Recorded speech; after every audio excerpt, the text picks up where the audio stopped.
ये इस साल का पहला संगति है जब परमेश्वर की उपस्थिति में हम सब मिलकर आए हैं। तो हमारे पास मौका है कि हम अपने जीवन को इस पहली संगति से समर्पण कर सकते हैं, ताकि इस साल के अंत तक परमेश्वर हमारी अगुवाई करने पाए, परमेश्वर का वचन हमारा मार्गदर्शन करने पाए और निरंतर हम परमेश्वर की उपस्थिति में समय बिताने पाए। आइए हम अपनी आंखों को बंद करेंगे और अपने जीवन को तैयार करेंगे आराधना में जाने से पहले, और परमेश्वर से कहें, प्रभु आज हमारे जीवन को तैयार करें। आज हम आपकी उपस्थिति से भरना चाहते हैं, आपकी उपस्थिति कैरी करना चाहते हैं। हम जैसे आए हैं, जैसे 2025 में हमने आराधना किया है, 2025 में हमने आपका वचन सुना है, प्रार्थना किया है, वैसा नहीं, अब और ज्यादा हम आपके वचन को पढ़ना चाहते हैं, और ज्यादा हम प्रार्थना करना चाहते हैं, और ज्यादा हम आपकी उपस्थिति में चलना चाहते हैं। आज हमारी ये प्रार्थना होनी चाहिए। आइए हम मिलकर अपने जीवन को समर्पण करेंगे और उसके बाद में अंतिम में सर्वज्ञ दीदी आराधना की अगुवाई के लिए प्रार्थना करेंगे। परमेश्वर पिता, हमारे जीवनों को आज आप तैयार करें, हमारे मनों को आप तैयार करें, ताकि हम अपने जीवन के द्वारा आपके नाम को महिमा दे सके। पिता, हमारा हृदय तैयार करे ईश्वर राजा, हमारा आत्मा तैयार करे परमेश्वर, दाऊद के समान हम आपकी आराधना करने वाले बन जाए। पिता प्रभु, जैसा 2025 में हमने आराधना किया है, उससे बढ़कर परमेश्वर आपके नाम को महिमा देने वाला पात्र हमारे जीवन को बनाइए। पिता प्रभु जी, इस साल का ये पहला संगति है परमेश्वर, फर्स्ट फेलोशिप है। हम आपकी उपस्थिति में आना चाहते हैं।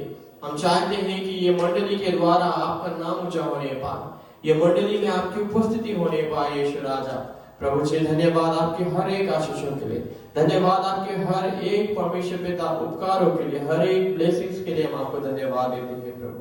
Thank you Jesus.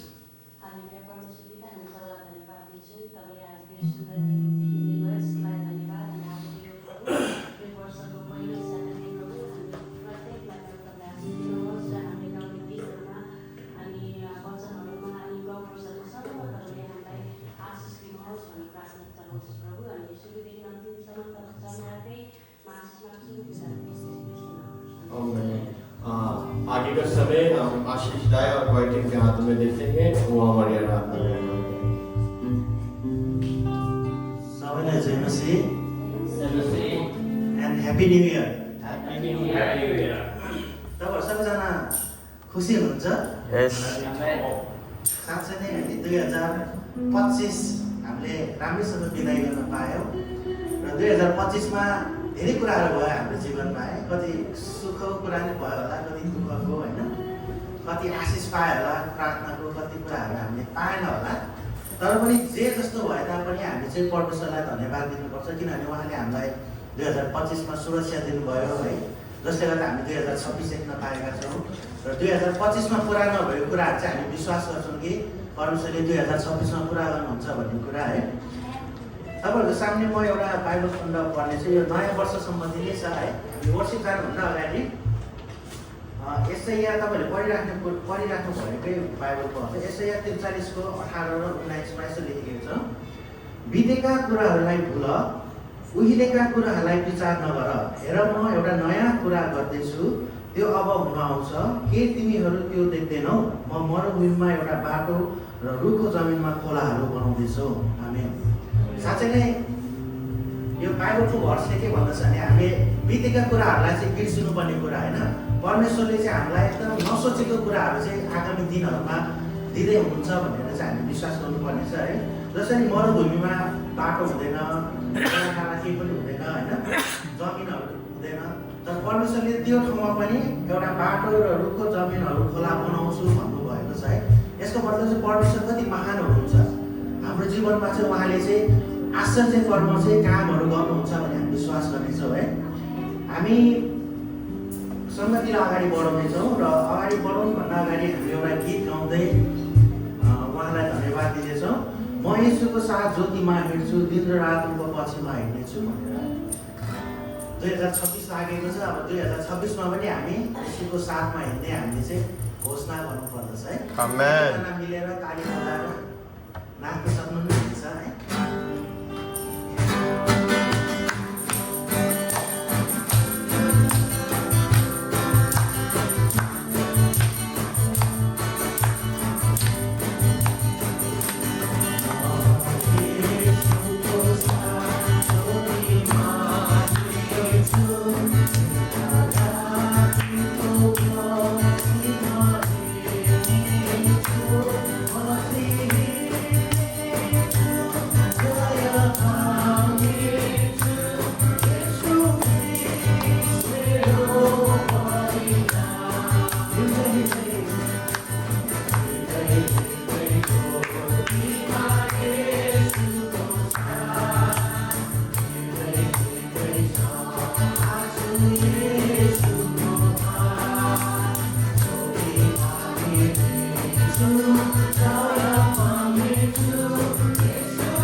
हालेलुया। साँच्चै नै हामी चाहिँ येशूको साथ ज्योतिमा हिँड्ने व्यक्ति हो होइन, मान्छे हो। साँच्चै नै हामी यस गीतबाट पनि परमेश्वरको महिमा भएको छ हामी विश्वास गर्दछौँ है। अन्त अब हामी स्तुति प्रशंसामा जानेछौँ। तपाईँहरू सक्नुहुन्छ भने आफ्नो ठाउँमा खडा भइदिनु होला।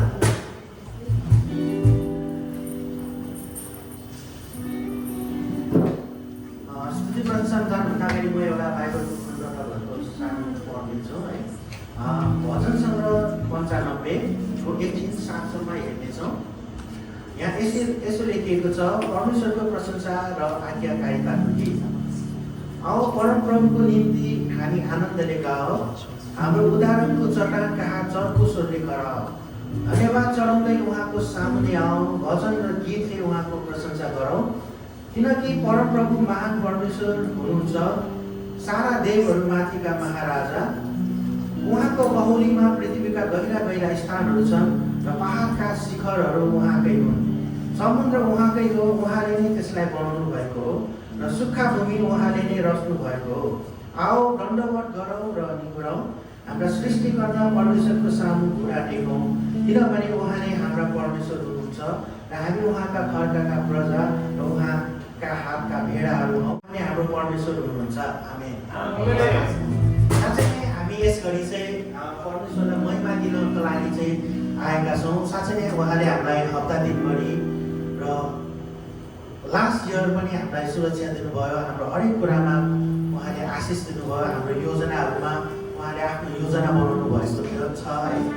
साँच्चै नै हामी त्यस कुराको लागि चाहिँ हामी यस घडी आएका छौँ धन्यवाद दिनको लागि। सबै कुराहरू बिर्सनेछौँ, यस घडी आफ्नो दुःखको कुराहरू बिर्सनेछौँ, चिन्ता फिक्रीहरू सबै यस घडी उहाँको सामने राख्नेछौँ र उहाँले गर्नुभएको महानताको निम्ति चाहिँ हामी उहाँलाई धन्यवाद दिनेछौँ। हामी गीत गाएर बजाएर होइन जति सक्छ त्यही अनुसार चाहिँ हामीले उहाँलाई प्रशंसा गर्नेछौँ है। साँच्चै नै दाउदले जसरी परमेश्वरको महिमा गरेका छन् है, जब सन्दुक आए, परमेश्वरको उपस्थितिहरू आएका थिए, तब उहाँ यति नाचेको थियो होइन, जसले चाहिँ मान्छेहरूले चाहिँ गिल्ला पनि गरेको थियो। हामीले सामेलमा हेऱ्यौँ भने त्यो देखिन्छ है। तर हामी पनि त्यसरी नै परमेश्वरलाई महिमा दिनेछौँ। हामीले हाम्रो सबै कुराहरू, सबै फिक्रीहरू छोडेर होइन, एकदम खुसी साथ, अरूले के भन्छ अरूको अगाडि लाज लाग्ने कुरा होइन होइन, तर एकदम खुल्ला हृदयले चाहिँ उहाँलाई गाउनेछौँ, महिमा दिनेछौँ, नाच्नेछौँ है।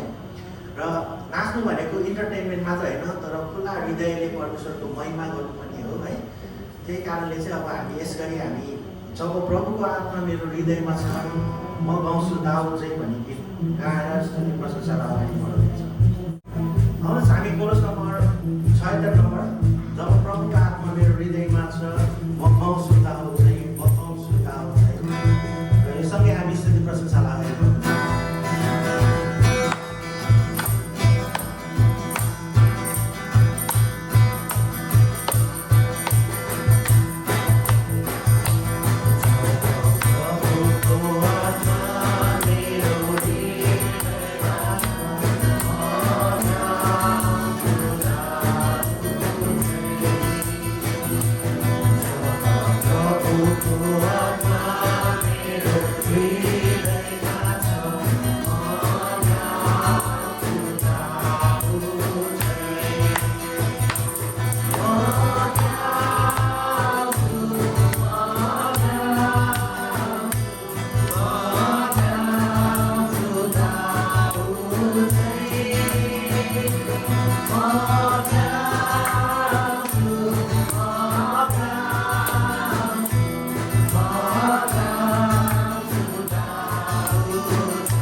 गरी प्रभु हामी तपाईँलाई धन्यवाद दिँदछौँ प्रभु। साँच्चै नै प्रभु हामी चढाएका स्तुति प्रशंसा प्रभु तपाईँले ग्रहण गर्नुभएको छ भने हामी विश्वास गर्दछौँ। साँच्चै नै हामी खुसी छौँ तपाईँको नाममा चढ्न पाएका छौँ। तपाईँले गर्नुभएको प्रभु प्रेमको निम्ति हामी तपाईँलाई धन्यवाद गर्दछौँ। तपाईँले जुन उद्देश्य लिएर प्रभु तपाईँले मानिस साथीलाई बनाउनु भएको थियो प्रभु, साँच्चै नै त्यो उद्देश्य यहाँ पुरा भएको छ। हामी चढाएका स्तुति प्रशंसा प्रभु यो घरमा मात्र गुन्जेको छैन प्रभु, यो स्वर्गसम्म पुगेको छ भने हामी विश्वास गर्दछौँ प्रभु। साँच्चै नै हामीले चढाएका स्तुति प्रशंसा प्रभु तपाईँले ग्रहण गर्नुभएको छ भने हामी विश्वास गर्दछौँ। साँच्चै नै तपाईँ महान हुनुहुन्छ, हाम्रो वास्ता गर्नुहुने परमेश्वर तपाईँ हुनुहुन्छ। हामी तपाईँलाई यसरी धन्यवाद दिँदछौँ प्रभु।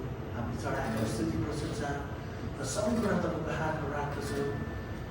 बाँकी भागहरू तपाईँको चरणमा राख्दै आशिष माग्छु यीशुको नाममा। आमेन। सबैलाई जय मसीह। जय मसीह। परमेश्वरलाई धन्यवाद गरेको छु समयको निम्ति। हामी परमेश्वरको उपस्थिति चाहिँ हाम्रो बिचमा छ अनि हामी उहाँलाई धन्यवाद दिँदछौँ। हाम्रो प्रशंसामा उहाँ उचालिनु भएको छ अनि समयमा चाहिँ हामी डिक्लेरेसन गर्नेछौँ। अनि आजको डिक्लेरेसन चाहिँ ग्रुपमा हालिदिएको छ, हजुरहरू हेर्न चाहनुहुन्छ भने हेर्न सक्नुहुन्छ। म आजको टपिक छ यो वर्ष म परमेश्वरको उपस्थितिलाई बोकेर हिँड्छु।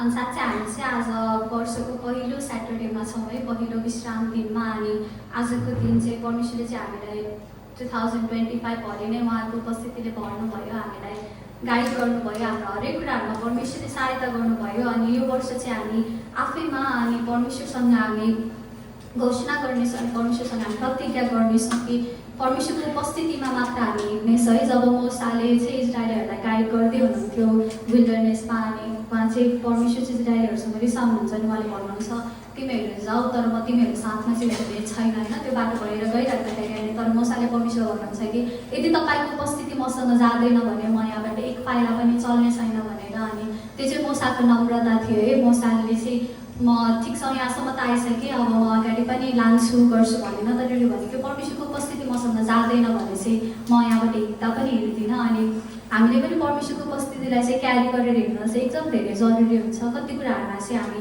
आफ्नै चोइसेसहरूलाई लिएर हिँड्छौँ, आफ्नै रोजाइहरूलाई लिएर, आफ्नै योजनाहरूलाई लिएर हिँड्छौँ, तर परमेश्वरको उपस्थिति बिना चाहिँ हामी कहीँ पनि पुग्न सक्दैनौँ। हामीले संसारले हेर्दाखेरि चाहिँ के गऱ्यौँ जस्तो लाग्छ, तर जब हामीसँग परमेश्वरको उपस्थिति छैन भने चाहिँ त्यो सबै चाहिँ व्यर्थ हुन्छ। अनि आजको यो पहिलो विश्राम दिन चाहिँ हामी प्रतिज्ञा गर्नेछौँ, घोषणा गर्नेछौँ आफ्नो हृदयमा विश्वास लिएर अनि नम्रता साथ परमेश्वरलाई भन्नेछौँ कि प्रभु तपाईँको उपस्थितिलाई लिएर चाहिँ म यो वर्ष हिँड्नेछु। आमेन।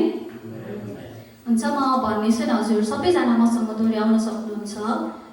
हामी सुरुदेखि नै गर्नेछौँ। यो वर्ष म परमेश्वरको उपस्थितिलाई बोकेर हिँड्छु।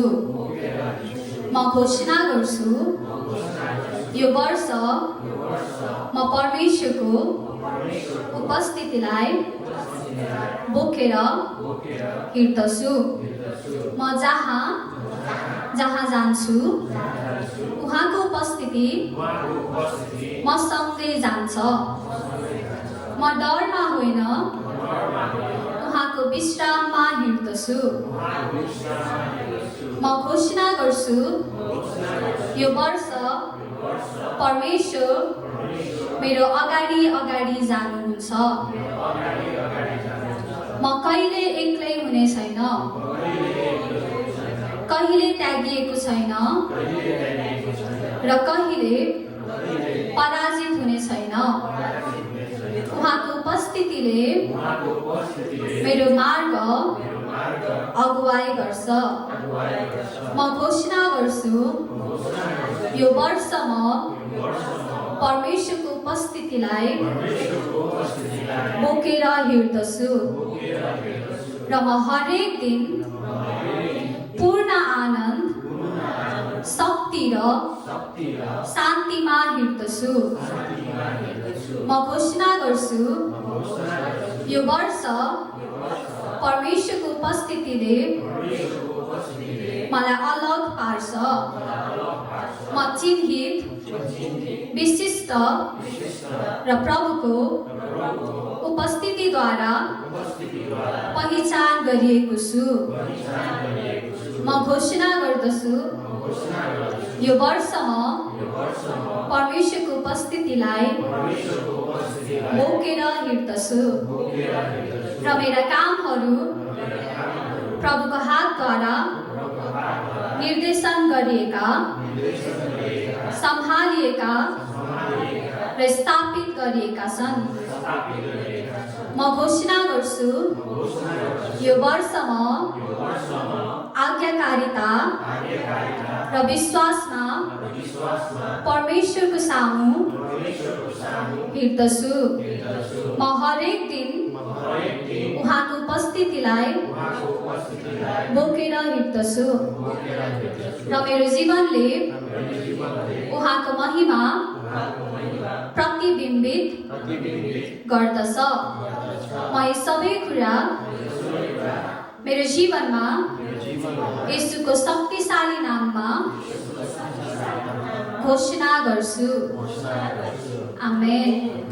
परमेश्वर धन्यवाद भएको संसार चाहिँ म पढ्दै थिएँ अनि मैले बिहान पनि सबै पढेर गर्दाखेरि फेरि पनि मिलाउँदै थिएँ नेपालीमा। अनि आज अहिले भर्खर पढ्दाखेरि मैले नोटिस गरेँ फेरि पनि कि हरेक भर्समा चाहिँ अनि 1 देखि 6 सम्म चाहिँ डिफ्रेन्ट कुराहरूको छ होइन। कति कुराहरू हाम्रो प्रशस्तताको लागि, हाम्रो शान्तिको लागि, अनि त्यसपछि हाम्रो कामहरूको लागि, हाम्रो लडाइँहरूको लागि छ। तर हरेक भर्सले भन्दछ कि म चाहिँ परमेश्वरको उपस्थितिलाई बोकेर हिँड्दछु। अनि योबाट हामी देख्न सक्छौँ कि हाम्रो हरेक कुराहरू, चाहे हामी यहाँ शनिबार एकछिन आउँदा मात्र होइन, तर हामी लाइफमा हरेक दिन जिउँदाखेरि हरेक घन्टा चाहिँ हामीलाई परमेश्वरको उपस्थिति चाहिन्छ। आमेन।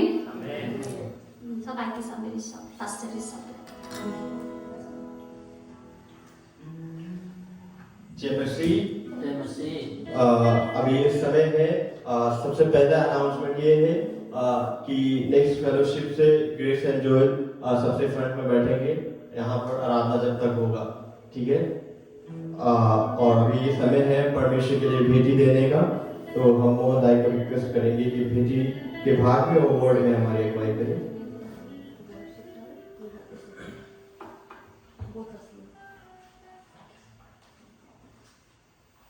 सबैजना जय मसीह। अब हामी भेट्यौँ पाएका छौँ र हामी कोरिन्थीको पुस्तकलाई पढ्नेछौँ। दोस्रो कोरिन्थी 9बाट हामी हेर्नेछौँ। 9को 7मा सबैले जानेकै पद हो, सबैलाई थाहा भएकै पद हो। यहाँ यस्तो लेखिएको छ, each man should give what he has decided in his heart to give, not reluctantly or under compulsion, for God loves a cheerful giver। साँच्चै नै परमेश्वरले वचनमा चाहिँ कर्कापमा नदेऊ, जबरजस्तीमा नदेऊ, मनमा शान्ति भइकन नदेऊ। र तर त्यहाँ चाहिँ कोही त्यो पदलाई चाहिँ हामीले मिसयुज गर्नु हुँदैन, किनभने मेरो क्षमता छ धेरै दिन, तर कर्कापमा नदे, यो नदे, किनभने पुरानो नियममा चाहिँ 10% दिनै पर्छ भनेर चाहिँ भनेको हुन्छ। तर नयाँ नियममा चाहिँ यहाँ हामी पढ्दा चाहिँ कम्पल्सन होइन, रिडक्टेन्टली पनि दिनु होइन, त्यसको एडभान्टेज चाहिँ लिनु हुँदैन हामीले। किनभने परमेश्वरलाई चाहिँ 10% होइन, हामी सक्छ भने 20%, अझ बढी सक्छ भने झन् बढी दिने, तर भित्रै आत्माबाट दिने परमेश्वरले चाहिँ हामीलाई फ्री विल दिनुभएको छ। त्यो फ्री विललाई मिसयुज गर्नु हुँदैन।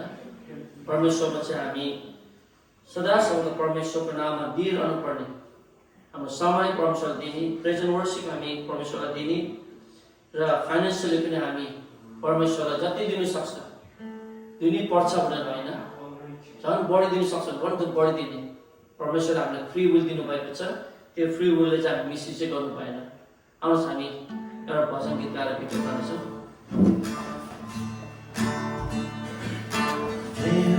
प्रभुलाई भेटिदेऊ,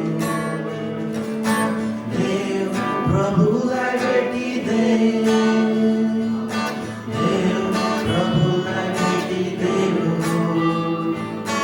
देव प्रभुलाई भेटिदेऊ।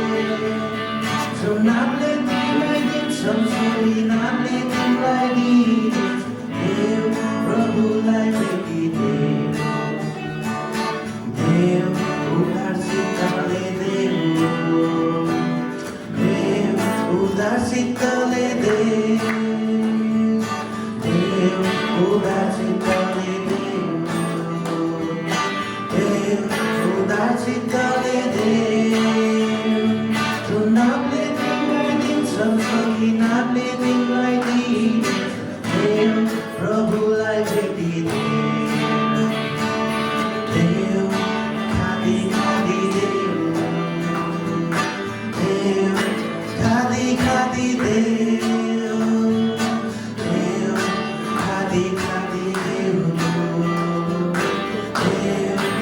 खादी खादीले जुन नामले तिमी दिन्छन् सोही नामले तिमीलाई दिइन्छ मेरो प्रभुलाई देखिदे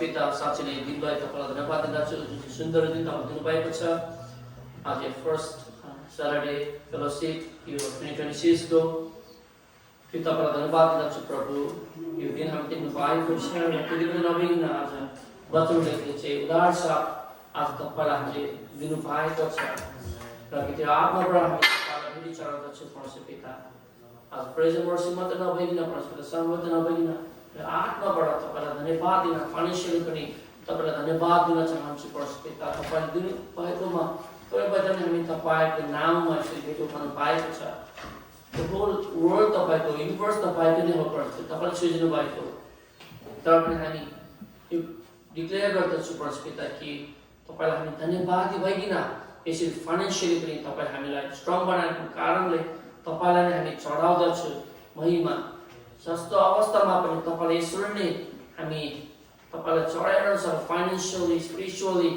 फिजिकली तपाईँलाई हामी चढाइरहन सक्छौँ रिलक्टेन्टली होइन कम्पल्सनमा होइन परमेश्वर पिता तर हामी तपाईँले त्यो आत्माबाट चढाउँदछौँ र यी भेटी प्रभु तिनी हातलाई आशिष दिनुहोस् उहाँको कामका जागिरमा व्यवसायमा सबैमा आशिष दिनुहोस् पढाइहरूमा सबैमा तपाईँको अनुग्रह भएको होस् परमेश्वर पिता र भेटी उठाउने तपाईँको छोरीलाई तपाईँले आशिष दिनुहोस् र छोरीलाई पनि सानोबाट नै दिनुपर्ने परमेश्वरमा यी कुराहरू बुझ्न सकौँ यी नानीले पनि परमेश्वर पिता र यो भेटीमा पनि स्वर्गीय गरिएको भएको होस् पनि प्रार्थना गर्दै सुधारकर्ता ख्रीष्ट मसीहको नाम आमेन क्रिस एंड जोल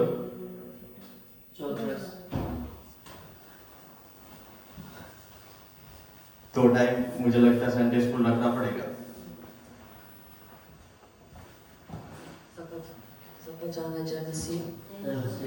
Our Bible verse 1 Samuel 17 verse 47 more.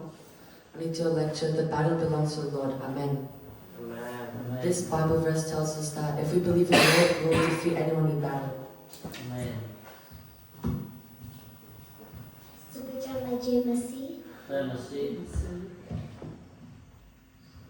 हाम्रो Bible verse 1 Samuel chapter 17 verse 47.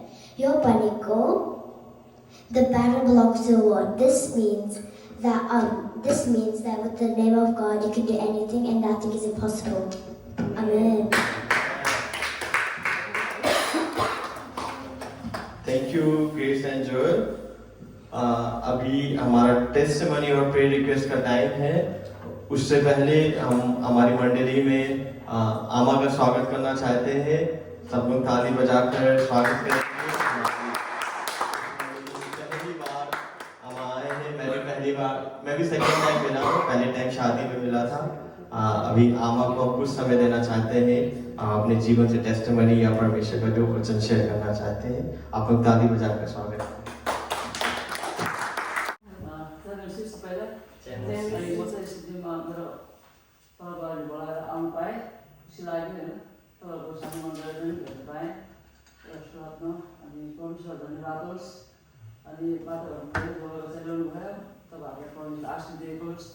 ज्ञान दिएकोस् परमेश्वरको सल्लाह तपाईँसँग भएको होस् होइन हामीहरूको आफ्नो इच्छाले होइन अघि मैले वर्ष गर्नु पर्दाखेरि नि त्यस्तो प्रकारले आफ्नो इच्छाले होइन परमेश्वर इच्छाले चाहिँ हामीहरू त्यस्तो प्रकारले हामी इच्छा पर्दा पर्दै हामीहरूको सिलोन बास्टर चर्च हामीहरू बाबुले थाहा छ होइन अहिले हाम्रो 700 मान्छेहरू यस्तो प्रकारले सिचुएसन गर्छौँ होइन हामी 2 दिनबाट सुरु भएर अनि फल्नुपर्छ फल्दा हेर्नुपर्छ भन्ने कुरो आउँछ हामीहरूको अगुवाहरूको विचारमा चाहिँ हामी होइन त्यस्तो प्रकारले हामी एकले अर्कोलाई सपोर्ट दिँदै एकले अर्कोलाई सहायता गर्दै हामी अघि बढ्नुपर्छ अनि हाम्रो घमण्डमा होइन प्रेममा नम्रतामा भयो भने हामीले निर्णयमा सल्लाह गरेर भयो भने हामीलाई चाहिँ बढ्छ होइन त्यो मलाई एकदम प्रकारको हाम्रो वरदान छ एकदम भविष्य मेरो गरे गरे होइन गरे भन्छ तर मेरो गरे त पर्दैन हो चाहिँ हाम्रो लिडरै हो कस्तो विद्याको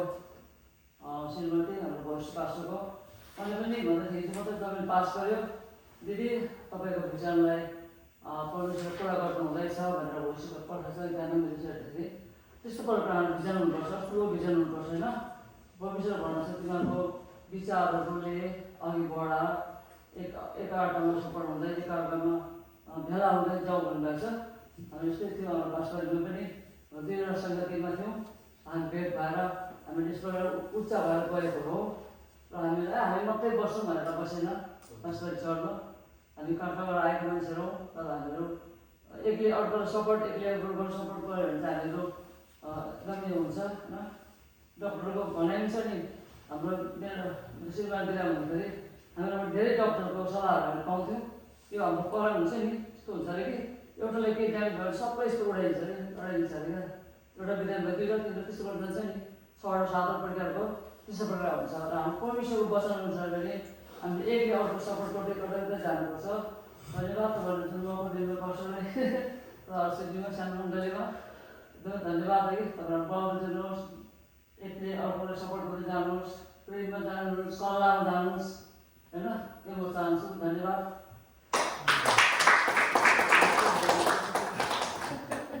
धेरै धेरै धन्यवाद। अभी किसी के पास टेस्टमनी और प्रेयर रिक्वेस्ट है, आप शेयर कर सकते हैं हमारे बीच में।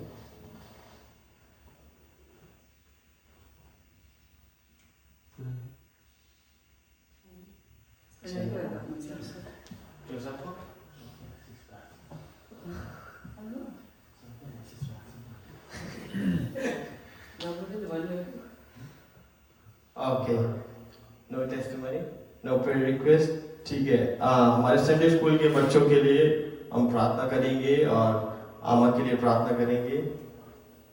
इस सब के विषय के लिए सोनिया बाबू प्रार्थना करेंगे। हामी सबैले प्रार्थना गर्नेछौँ। धन्यवाद महान अनि पवित्र परमेश्वर पिता, तपाईँलाई धन्यवाद भएको होस्। आज सवादको दिन प्रभु तपाईँको वेदीमा हामी यसरी आउन पाएको छौँ। परमेश्वर पिता, तपाईँ एकमात्र पवित्र परमेश्वरलाई उचाल्नको लागि, तपाईँलाई महिमा दिनको लागि परमेश्वर पिता तपाईँलाई धन्यवाद दिँदछौँ। परमेश्वर फेरि पनि आमालाई तपाईँले यहाँसम्म सुरक्षित ल्याइदिनु भयो परमेश्वर पिता। अनि यसरी परमेश्वर हामीमा सङ्गति गर्नुलाई प्रभु, अनि उहाँबाट परमेश्वर पिता जो हाम्रो अगुवा हुनुहुन्छ, जसले परमेश्वर पिता तपाईँको राज्य बढाउनलाई परमेश्वर आफ्नो जीवन दिनुभएको छ प्रभु, उहाँबाट हामीलाई सिक्नलाई परमेश्वर त्यो टिचेबल हार्ट तपाईँले हामीलाई दिनुभएको छ परमेश्वर पिता। त्यो सिक्ने हृदय तपाईँले हामी एक एकमा परमेश्वर तपाईँले बिल्डअप गर्दै जानुभएको छ परमेश्वर पिता। अनि धन्यवाद दिँदछु परमेश्वर हाम्रो सन्डे स्कुलको बच्चाहरूको निम्ति प्रभु, जसरी उनीहरू परमेश्वर कदमा उचाइमा अनि तपाईँको अनुग्रहमा बढ्दैछन् परमेश्वर, त्यसरी नै परमेश्वर तपाईँको भयमा अनि परमेश्वर तपाईँबाट आउने ज्ञान बुद्धि विवेकमा बढ्दै जाउँ परमेश्वर पिता। उनीहरूलाई परमेश्वर के सिकाउनु सही छ, के सिकाउनु गलत छ भनेर परमेश्वर पिता हामी एक एकलाई तपाईँले सिकाउनु भएको छ परमेश्वर। केवल सन्डे स्कुलको टिचर मात्र होइन प्रभु, तर हामी एक एकको जीवनबाट उनीहरूले सिक्न सकेको होस् परमेश्वर। अनि परमेश्वर त्यस योग्यको तपाईँले हामीलाई बनाउनु भएको छ परमेश्वर पिता। ती बच्चालाई परमेश्वर तपाईँले ओ परमेश्वर त्यो स्वस्थ अनि परमेश्वर आरोग्यता दिएर प्रभु, अनि उनीहरूलाई परमेश्वर पिता संसारमा रहँदा बस्दा जाने हरेक कुराहरू तपाईँले अहिलेदेखि उनीहरूको परमेश्वर पिता उनीहरूको कछौरामा हालिदिनुहोस् परमेश्वर पिता। अनि तपाईँलाई धन्यवाद दिँदछौँ परमेश्वर, जसरी परमेश्वर आजको दिन हामी सबैले तपाईँको सामु आएर प्रभु हाम्रो प्रार्थनाको विषयहरू परमेश्वर पिता, हाम्रो मनमा राखेका प्रार्थनाका विषयहरू, भनेका नबनेका प्रार्थनाका विषयहरू लिएर आएको छौँ परमेश्वर पिता। अनि परमेश्वर हाम्रो गवाई परमेश्वर, हाम्रो जीवन तपाईँमा एउटा गवाई हो परमेश्वर पिता। ओ परमेश्वर, यो जीवनलाई परमेश्वर तपाईँमा गवाईको रूपमा राखेर प्रभु सबै प्रार्थनाहरू तपाईँमा चढाउँदछौँ परमेश्वर पिता। अनि तपाईँले सबै प्रार्थनाहरू स्वीकार गर्नुभएको छ भनी मानिलिँदछौँ परमेश्वर पिता। सबै कुराहरू तपाईँको हातमा राख्दै आशिष अनि अनुग्रह माग्छौँ तपाईँको पुत्र येशूको उच्च अनि पवित्र नाममा, आमेन। थैंक यू भावजू प्रार्थना में अगुवाई करने के लिए।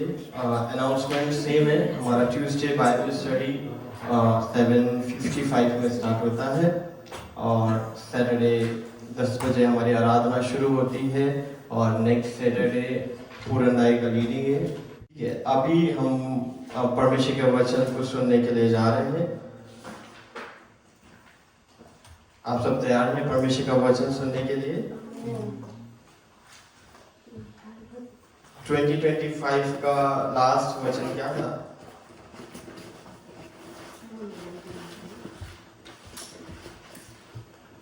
आखिरी मौजूद को याद है कराना।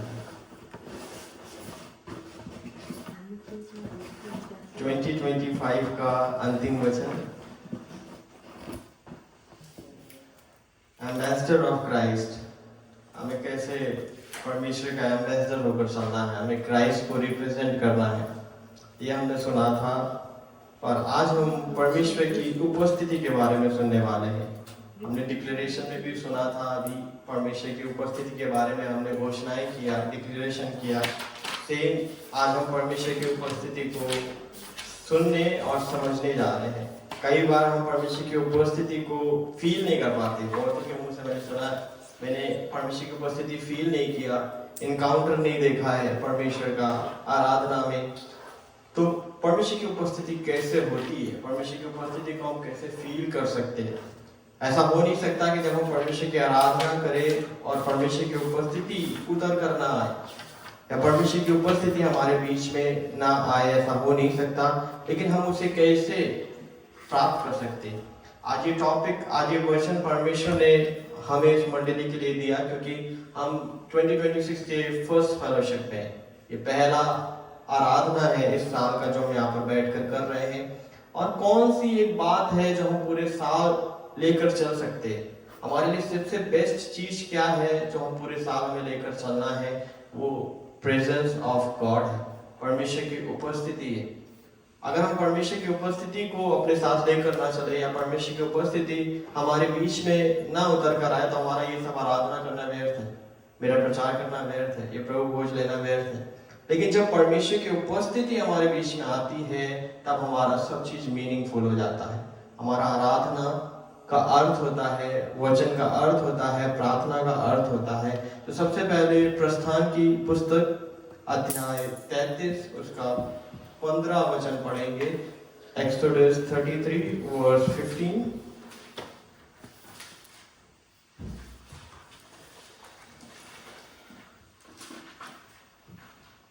तब मोसाले उहाँलाई भने, यदि तपाईँको उपस्थिति हामीसित गएन भने हामीलाई यहाँबाट उतार नलानुहोस्। आमेन। हम सब मूसा के बारे में जानते हैं, हम सब मूसा को जानते हैं। आइए हम छोटी सी प्रार्थना करेंगे और फिर वचन को मनन करेंगे। परमेश्वर पिता, हम आपको धन्यवाद देते हैं आज के सुंदर और जीवित वचन के लिए। आज भी आपका वचन जीवित है जो हमारे जीवन को बदलता है। आज के वचन के द्वारा हमसे बातचीत करें, हमसे बोलिए, और आज के वचन के द्वारा हमारा जीवन परिवर्तन करिए। आपके हाथों में समर्पण करते हैं, यीशु के नाम से मांगते हैं, आमीन। आप परमेश्वर के वचन में ऐसा लिखा हुआ है, मूसा ने परमेश्वर से बोला है कि अगर आपकी उपस्थिति या आपकी प्रेजेंस मेरे साथ नहीं जाएगी तो मैं एक भी कदम आगे बढ़ना नहीं चाहता।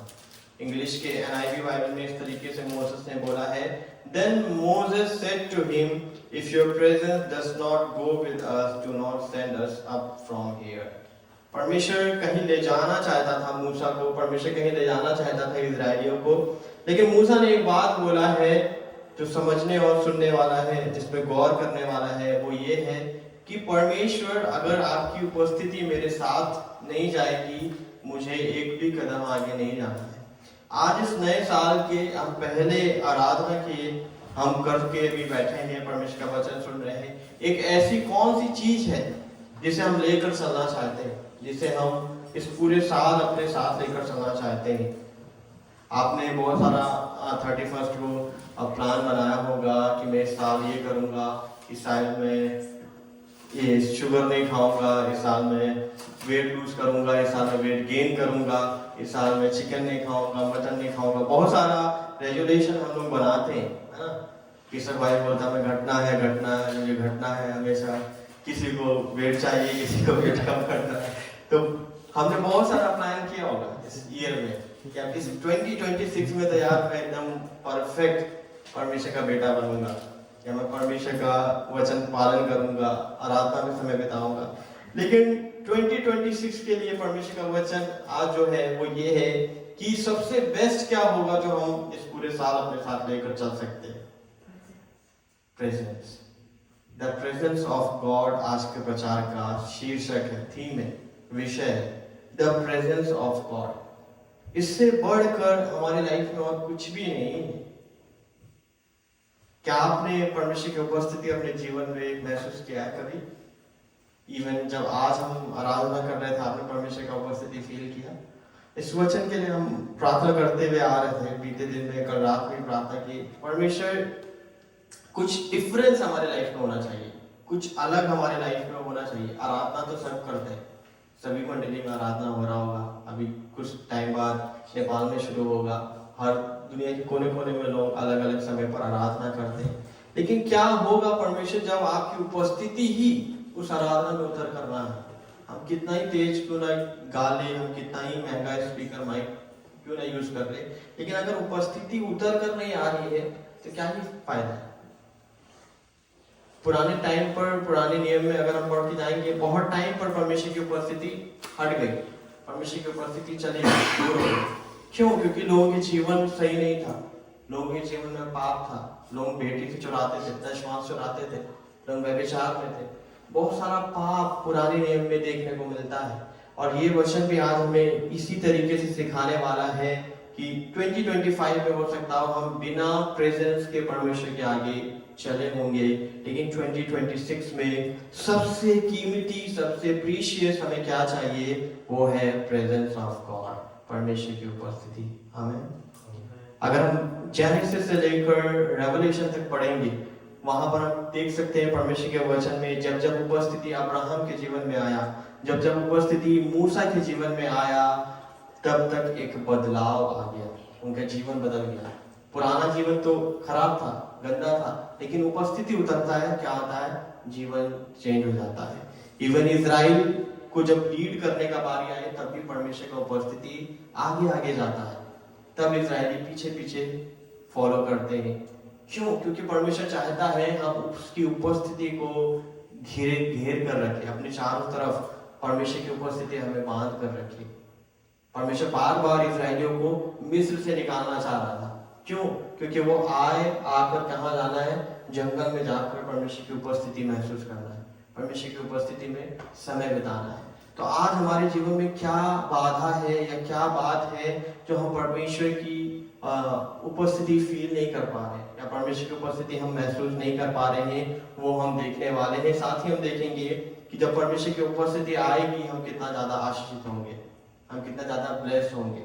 हमारे साथ, हमारे पास क्यों ना लाखों रुपए हो, क्यों ना हमारे पास अच्छा पहनने का कपड़ा हो, अच्छा गाड़ी हो, अच्छा सब कुछ हो, लेकिन अगर परमेश्वर का उपस्थिति नहीं है तो आप सबसे बड़े गरीब हो। ये सबसे बड़ी बात है। अगर आपके पास परमेश्वर की उपस्थिति नहीं है और आपके पास सारी लग्जरी आइटम है, तो आप सबसे बड़े पुअर हो इस वर्ल्ड में। और अगर आपके पास कुछ भी नहीं है, परमेश्वर की उपस्थिति है, तो आप सबसे बड़े धनी हो।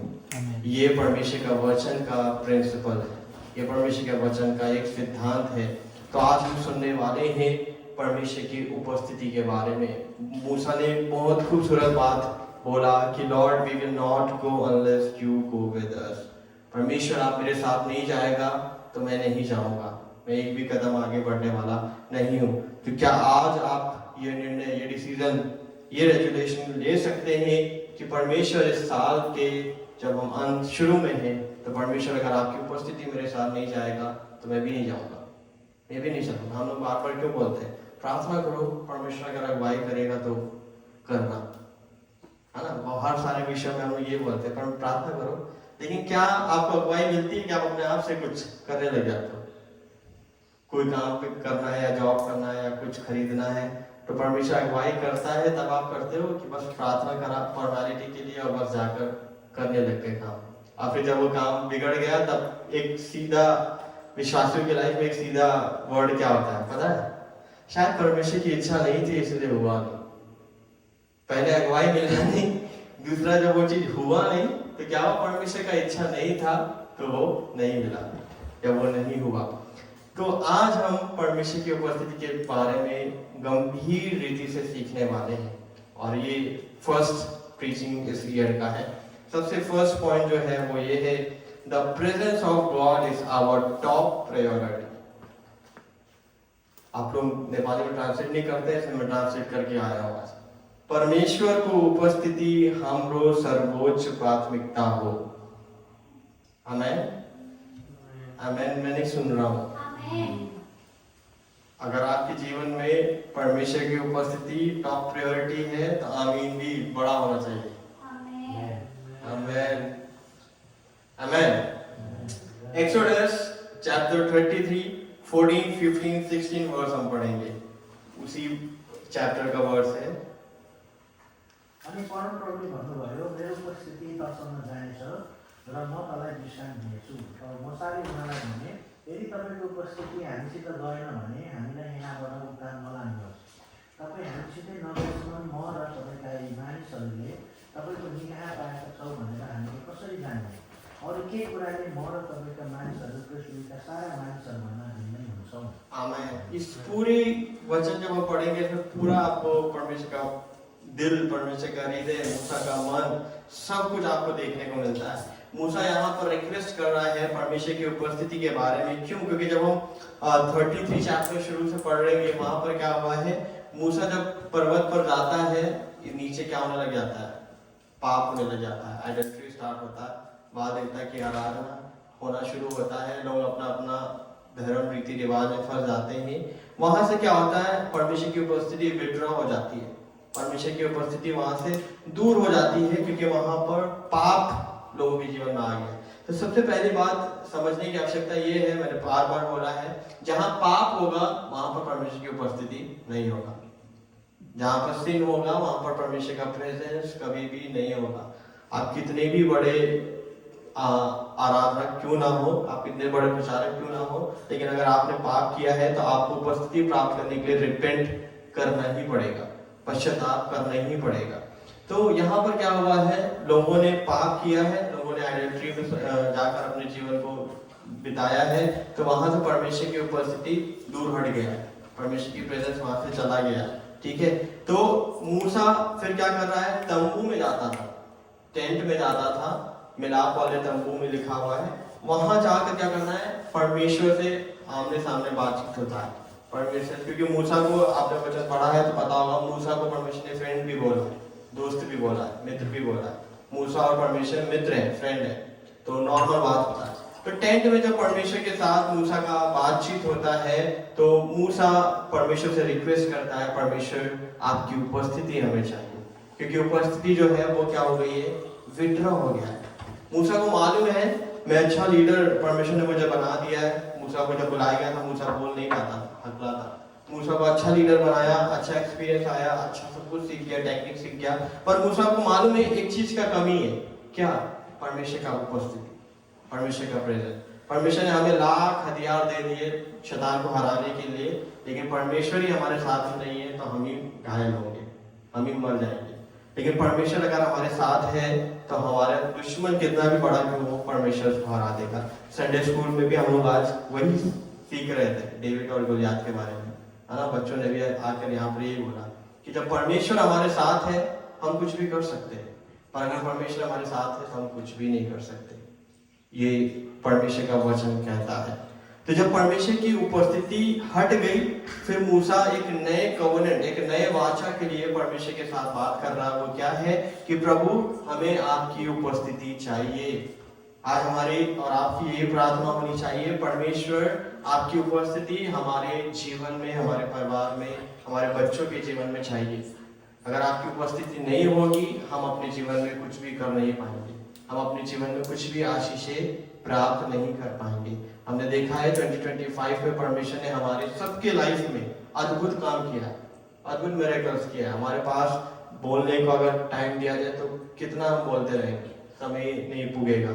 लेकिन आज इस नए साल में हमें सबसे ज्यादा खोज क्या करना है, मूसा के समान परमेश्वर की उपस्थिति, वो हमारी टॉप प्रायोरिटी होना चाहिए। हमें तो जब इंग्लिश में मूसा बोला है कि योर प्रेजेंट डज नॉट हो, तो वो एक प्रेजेंट टेंस है, वो एक प्रेजेंट टेंस है जो ऑफन यूज किया जाता है फ्यूचर को दिखाने के लिए कि परमेश्वर आज भी आपकी उपस्थिति चाहिए, कल भी आपकी उपस्थिति चाहिए, परसों भी आपकी उपस्थिति चाहिए। जब तक हम आपके साथ नहीं होंगे स्वर्ग में, तब तक हमें आपकी उपस्थिति चाहिए, और स्वर्ग में तो हम परमेश्वर के साथ में ही होंगे। तो मूसा बोल रहा है, परमेश्वर मुझे जब तक इस दुनिया में रहना है तब तक मुझे आपकी उपस्थिति चाहिए। हम जानते हैं इस्राएल ने पाप किया, गलती किया, मूसा सब क्षमा परमेश्वर से मांगता है, ठीक है। अब दूसरी चीज क्या है, जब हमने उसी वर्सेस में पढ़ा है, उसने बोला है, मूसा ने बोला है कि लोग कैसे जानेंगे कि हमारी प्रजा अलग है, लोग कैसे जानेंगे कि इजराइट्स अलग है, ये मिस्री जैसे नहीं है, या ये मुआवी जैसे नहीं है, या अमालेकी जैसे नहीं है। कैसे जानेंगे? जब उनके अंदर आपकी उपस्थिति होगी। तो आज हमारी मंडली जब परमेश्वर की सेवकाई करने के लिए निकला, अगर हमारी मंडली में परमेश्वर की उपस्थिति नहीं है तो हमारी मंडली सिर्फ एक परफॉर्मेंस के जैसा होगा। पर अगर हमारी मंडली में परमेश्वर की उपस्थिति है, हमारी मंडली के द्वारा बड़ा बड़ा काम होगा। आमीन। तो इसलिए हमें परमेश्वर की उपस्थिति चाहिए, क्योंकि परमेश्वर की उपस्थिति जब हमारे लाइफ में आएगा, परिवार में आएगा, मंडली में आएगा, तब डिफरेंस दिखना शुरू हो जाएगा। हम पहले जैसे नहीं होंगे। पहले भी हम एक वचन पढ़ते होंगे, रात में हो सकता है पहले हम एक ही पद पढ़ते होंगे, पर हमारा धीरे धीरे चेंज होगा। परमेश्वर के प्रति प्रेम बढ़ेगा, परमेश्वर के प्रति हमारा आदर भाव बढ़ेगा, हम परमेश्वर से बात करना चाहेंगे, हम 3 समय प्रार्थना करना चाहेंगे, फास्टिंग रखना चाहेंगे, बाइबल पढ़ना चाहेंगे, परमेश्वर के और पास आना चाहेंगे। जितना ज्यादा प्रेम बढ़ेगा। जब आप देखते हो एक लड़का एक लड़की बात करना शुरू होते हैं, बॉयफ्रेंड गर्लफ्रेंड, क्या होता है? 10-10, 12-12 घंटे फोन वीडियो कॉल चलता रहेगा, खत्म ही नहीं होगा। बैटरी पावर बैंक लगा लगा के चलता रहेगा, चलता रहेगा, चलता रहेगा। क्यों? क्योंकि दोनों के बीच में क्या है? प्यार है। अगर हमारा परमेश्वर के साथ संबंध नहीं है, प्यार नहीं है, तो बस परमेश्वर धन्यवाद अच्छा खाने के लिए, बस इतना ही प्रार्थना मुझसे निकलेगा। 3 टाइम प्रार्थना करता हूँ। कब करता हूँ? खाना खाने के लिए, लंच करने के लिए, ब्रेकफास्ट खाने के लिए, डिनर करने के लिए। इसके अलावा प्रार्थना नहीं होता है। जब प्रार्थना करने का टाइम आता है तब मैं सो जाता हूँ। वचन कहाँ है? वचन बाइबल को, वचन फोन में है। पर परमेश्वर क्या चाहता है? परमेश्वर हमारे साथ रहना चाहता है। हमारा परमेश्वर हमारे जैसे ही है, वो एकदम वैसा नहीं है, डरावना टाइप का नहीं है। वो हमारे साथ में रहना चाहता है, हमारे घर में रहना चाहता है, हमारे परिवार में रहना चाहता है, हमारे हर समय लीड करना चाहता है। वो इतना प्यार करने वाला परमेश्वर है। पलट में हमसे क्या चाहता है?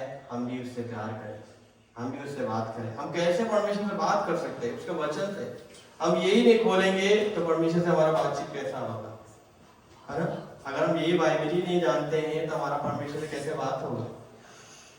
पर इसीलिए ये 2026 में हम चाहते हैं हमारी मंडली के हर एक जन जब तक परमेश्वर का वचन ना पढ़े, घर से एक कदम बाहर ना निकाले। यही वचन है जो आपको प्रोटेक्ट करता है, यही वचन है जो आपकी अगुवाई करता है, यही वचन है जो आपको प्रोवाइड करता है। इसके बिना हम इस दुनिया में कुछ भी नहीं कर सकते। इसके बिना हमारा 2026, 2025 जैसे ही रहेगा, सेम रहेगा। पर जब हम ये पढ़ना स्टार्ट करेंगे, हमारे जीवन में बदलाव आना भी शुरू हो जाएगा। आमीन। अब मूसा को परमेश्वर ने बता दिया है इजरायलियों को अगुवाई करना है, कहाँ लेकर जाना है? कनान लेके जाना है, प्रॉमिस लैंड में लेकर जाना है, जहाँ पर दूध की मधु की धाराएं बहती हैं। अब सोचिए, मूसा को इतना पता है, मूसा ने देखा नहीं है। मूसा ने इमेजिन किया होगा कि वाह कितना अच्छा जगह है ना, कितना अच्छा देश है जहाँ पर दूध और मधु बहता। कुछ नहीं भी मिलेगा तो हम वही पी के वही खाकर जिंदा रहेंगे। कितना अच्छा होगा सोचिए। लेकिन उससे भी ज्यादा इमेजिन मूसा ने क्या किया है? वाह, परमेश्वर का प्रेजेंस कितना अच्छा है। चाहे मैं मरी भूमि में क्यों ना बैठा रहूं, विल्डरनेस में क्यों ना बैठा रहूं, अगर परमेश्वर की उपस्थिति मेरे साथ है तो वो तो मधु और धाराएं बहने वाली कनान से भी बेस्ट है। आमीन। अगर आज हमारे जीवन में परमेश्वर की उपस्थिति है तो आप आनंदित और मगन होंगे। आप ये नहीं कहोगे परमेश्वर आपने मुझे दिया नहीं, वो आशीष नहीं दिया, है ना, वो मांगा वो नहीं मिला। आप कहोगे परमेश्वर आपकी उपस्थिति मेरे साथ है तो मेरे पास सब कुछ है। आमीन। मैंने एक बार कहानी बताई थी ना, एक देश में अकाल पड़ा, सब कुछ चुनने का मौका मिला। सबने, किसी ने 10 किलो चावल, किसी ने 20 किलो, किसी ने 50 किलो, सब चुन लिया। एक लड़के ने क्या चुना? जाके राजा का पैर पकड़ लिया कि मुझे राजा चाहिए। और जिसके पास राजा है उसके पास क्या है? सब कुछ है। तो आज अगर हमें परमेश्वर का हाथ हमने पकड़ कर रखा है, 2026 में हमारे लिए कोई भी कमी घटी होने वाली नहीं है, यीशु मसीह के नाम से। आमीन। तो आप परमेश्वर के खोजी बन जाइए। अगर आपको डेस्टिनेशन तक पहुंचना है तो आपको परमेश्वर की उपस्थिति चाहिए। प्रॉमिस लैंड में पहुंचना है तो परमेश्वर की उपस्थिति चाहिए। आप भी मूसा के समान निरंतर परमेश्वर से बोले कि प्रभु अगर आपकी प्रेजेंस मेरे साथ नहीं जाएगी, मैं भी एक स्टेप आगे नहीं जाऊंगा। आमीन। Second point, the hand of God reveals the presence of God. परमेश्वर को हाथ ले, परमेश्वर को उपस्थिति प्रकट करता छ। The hand of God reveals the presence of God.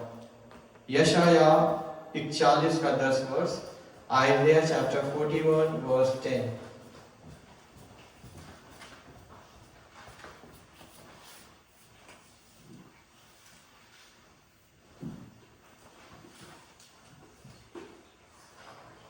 Isaiah 41 verse 10.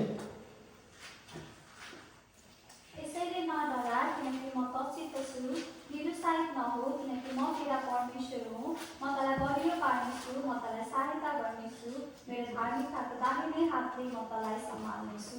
आमेन। अभी मैंने बताया था कि हमारा प्रेजेंस ऑफ गॉड जो है वो हमारा टॉप प्रायोरिटी होगा। दूसरा क्या है, जो परमेश्वर का हाथ है वो परमेश्वर की उपस्थिति प्रकट करेगा हमारे लाइफ में। The hand of God reveals the presence of God. हमें परमेश्वर के हाथ क्यों पकड़कर चलना है, हमें परमेश्वर का हाथ क्यों हमारे जीवन में चाहिए। परमेश्वर का हाथ हमारे लाइफ में होने का मतलब है हस्तक्षेप होना। जैसे माँ बाप बच्चों को बोलते रहते हैं ना, सही से पढ़ो, सही से बैठो, सही से खाओ। माँ बाप टोकते हैं ना बच्चों को, तो वो क्या है, इंटरवेंशन कर रहे हैं माँ बाप अपने बच्चों के लाइफ में। क्यों? क्योंकि वो चाहते हैं हमारा बच्चा बेस्ट बन जाए।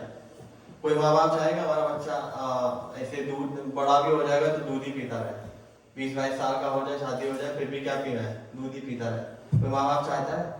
नहीं चाहता। तो माँ बाप बार बार इंटरवेंशन करते रहते हैं अपने बच्चों की लाइफ में, है ना।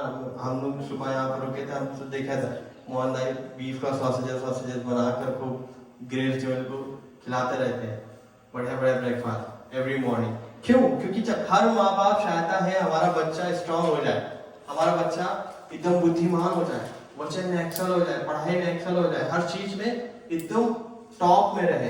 वैसे ही वो क्या करते हैं, इंटरवेंशन करते हैं, हस्तक्षेप करते हैं, है ना। टोकना पड़ेगा।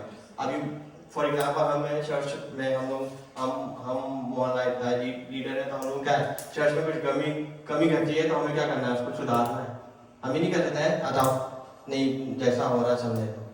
अगर हम सुधारेंगे नहीं तो वो वैसे ही चलता रहेगा, और अगर हम उसको सुधारेंगे प्यार के साथ में तो वो क्या होगा, सही हो जाएगा, वो चेंज आएगा। तो उसी रीति से परमेश्वर का हाथ हमारी लाइफ में होने का मतलब क्या है, परमेश्वर हमें कई बार मना भी करेगा, मेरे बेटे मेरे बेटी इस मार्ग में मत जाओ, मेरे बेटी ये काम मत करो, मेरे बेटे प्रार्थना में समय बिताओ। परमेश्वर बार बार हमें क्या करेगा, इंटरवेंशन हमारे लाइफ में काम करता रहेगा। और कई बार हमें इंटरफेयर करना पसंद नहीं होता है ना। जब हम लोग माँ बाप बोलते हैं, माँ बाप तो पुराने ख्यालात के हैं, पता नहीं क्या बोलते रहते हैं। आज का नया जमाना टेक्नोलॉजी वाला है, माँ बाप को क्या मालूम आज के टाइम पर क्या है, पता है। इवन यहाँ पर रहने वाले लोगों को तो पता है, इंडिया नेपाल में तो मालूम ही नहीं है यहाँ पर क्या क्या टेक्नोलॉजी, कितना आगे चल रहा है देश। पर जब हमारे माँ बाप हमारे लाइफ में इंटरफेयर करते हैं तब हमें मालूम है हमारा जीवन कितना ज़्यादा ब्लेस होना शुरू होता है। उसी रीति से परमेश्वर का हाथ हमारे लाइफ में होगा तो परमेश्वर भी हमारे लाइफ में इंटरफेयर करेगा। पर अगर आपको पसंद नहीं आएगा तो आप अपने डेस्टिनेशन से दूर हो जाओगे, पर अगर आप उसे रिसीव करोगे तो परमेश्वर आपको लीड करना शुरू कर देगा। क्योंकि परमेश्वर के वचन में लिखा है, परमेश्वर के राइट हैंड में ही क्या है, धन और महिमा है। परमेश्वर के राइट हैंड के ही नीचे परमेश्वर ने कहा, हम्बल होकर चलो, मैं तुम्हें सही टाइम पर ऊंचा उठाता जाऊंगा।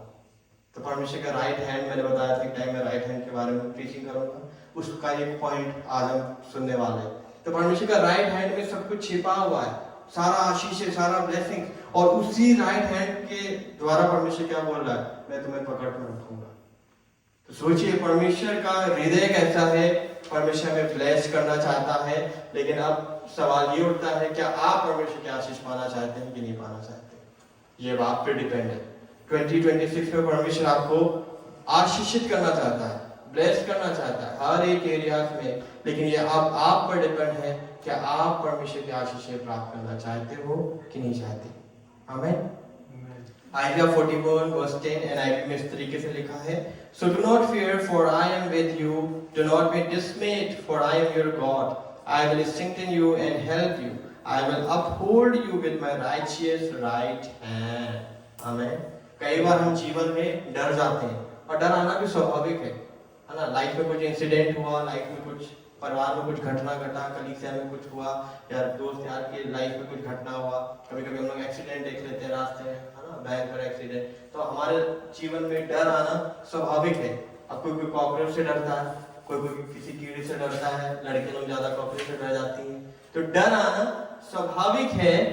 पर डर के मारे क्या होता है हमारी लाइफ में, हम मेंटली हम थोड़ा सा डिस्टर्ब हो जाते हैं ना, किसी चीज से हमारा फोकस हट जाता है ना। कुछ काम कर रहे हो, अचानक से उसी जगह पर अगर कुछ छन छन छन छन आवाज आ गया तो क्या होगा, फिर तो लगेगा अरे यार यहाँ तो कुछ भूत है। भले हिला कुछ और, लेकिन हमने क्या बना दिया कि वहां पर कुछ भूत है, कुछ दुष्ट आत्मा है।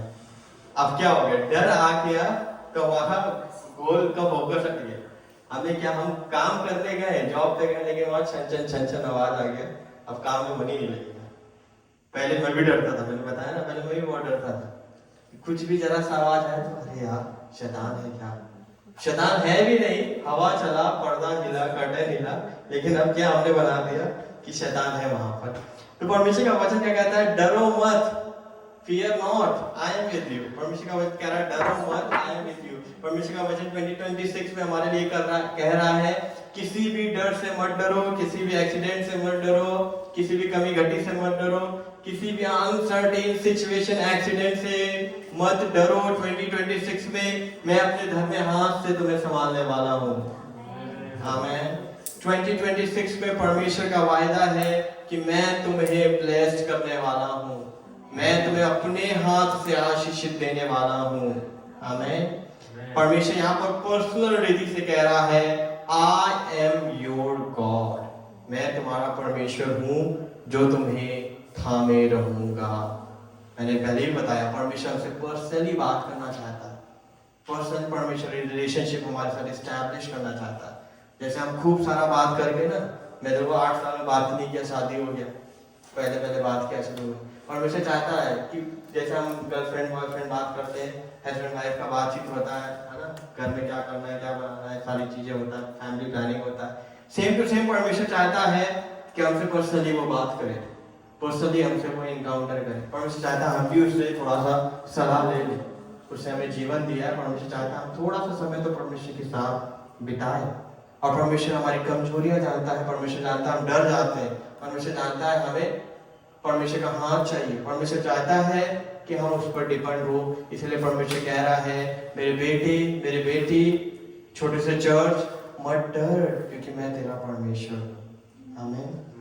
मैंने 31st के नाइट में फिलाडेल्फिया के चर्च के बारे में शेयर किया था। यहाँ पर क्या बोला था, वहां पर परमेश्वर ने बोला तुम छोटा सा झुंड हो, लेकिन तुमने अपना सामर्थ के द्वारा, जो छोटा सा सामर्थ तुम्हारे पास है, तुमने मेरा वचन पालन किया है। एक बेस्ट सर्मन 31 दिसंबर को परमेश्वर ने हमारे चर्च के लिए दिया था। हम भी बहुत बड़ा चर्च नहीं है, छोटा सा चर्च है, पर परमेश्वर का वचन वही हमारे लिए दिया गया कि हमारे पास थोड़ा सा सामर्थ था, फिर भी हमने 7 महीने तक ये चर्च परमेश्वर ने लीड करने के लिए हमारी अगुवाई किया है। 5 महीने में हम 1 ईयर हो जाएंगे परमेश्वर की सेवा करते करते करते करते। तो आप सबका भी इसमें बड़ा रोल है, परमेश्वर का भी सबसे बड़ा रोल है। परमेश्वर ने हम सबों को अगुवाई किया है और परमेश्वर ने अपने हाथ से इस मंडली को आगे लेकर गया है। आमीन। अब राइट हैंड का मीनिंग क्या होता है? राइट हैंड का मीनिंग होता है पावर, अथॉरिटी, विक्ट्री। आपने अपना दोनों हाथ है आपके पास, आपके एक हाथ में ज्यादा ताकत होगा, पता है? एक हाथ में ज्यादा ताकत होगा राइट वाले हैंड में, और लेफ्ट वाले हैंड में कम ताकत होगा। लेफ्ट हैंड जो होता है वो हमेशा, अगर कुछ एक्सीडेंट हुआ तो लेफ्ट हैंड जल्दी लेफ्ट हैंड जो है वो जल्दी फ्रैक्चर होगा, जल्दी टूटेगा, क्योंकि उसमें ज्यादा सामर्थ्य नहीं है, ज्यादा बल नहीं है। पर राइट हैंड में क्या है? ज्यादा पावर है, ज्यादा ताकत है। परमेश्वर क्या कह रहा है? मैं लेफ्ट हैंड से नहीं दूंगा आशीष, राइट हैंड से ब्लेस करूंगा।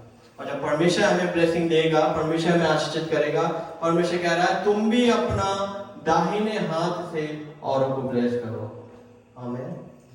परमेश्वर हमें सीमित नहीं रखना चाहता, परमेश्वर हमें लिमिटेशन में नहीं रखना चाहता, परमेश्वर हमें हिला हिला के दबा दबा के आशीष देने चाहता है और परमेश्वर हमें आशीष का वारिस बनाना चाहता है। जैसा हमने अभी भेटी देने के टाइम पे सुना ना, परमेश्वर हमें हिला हिला के दबा दबा के देने वाला है।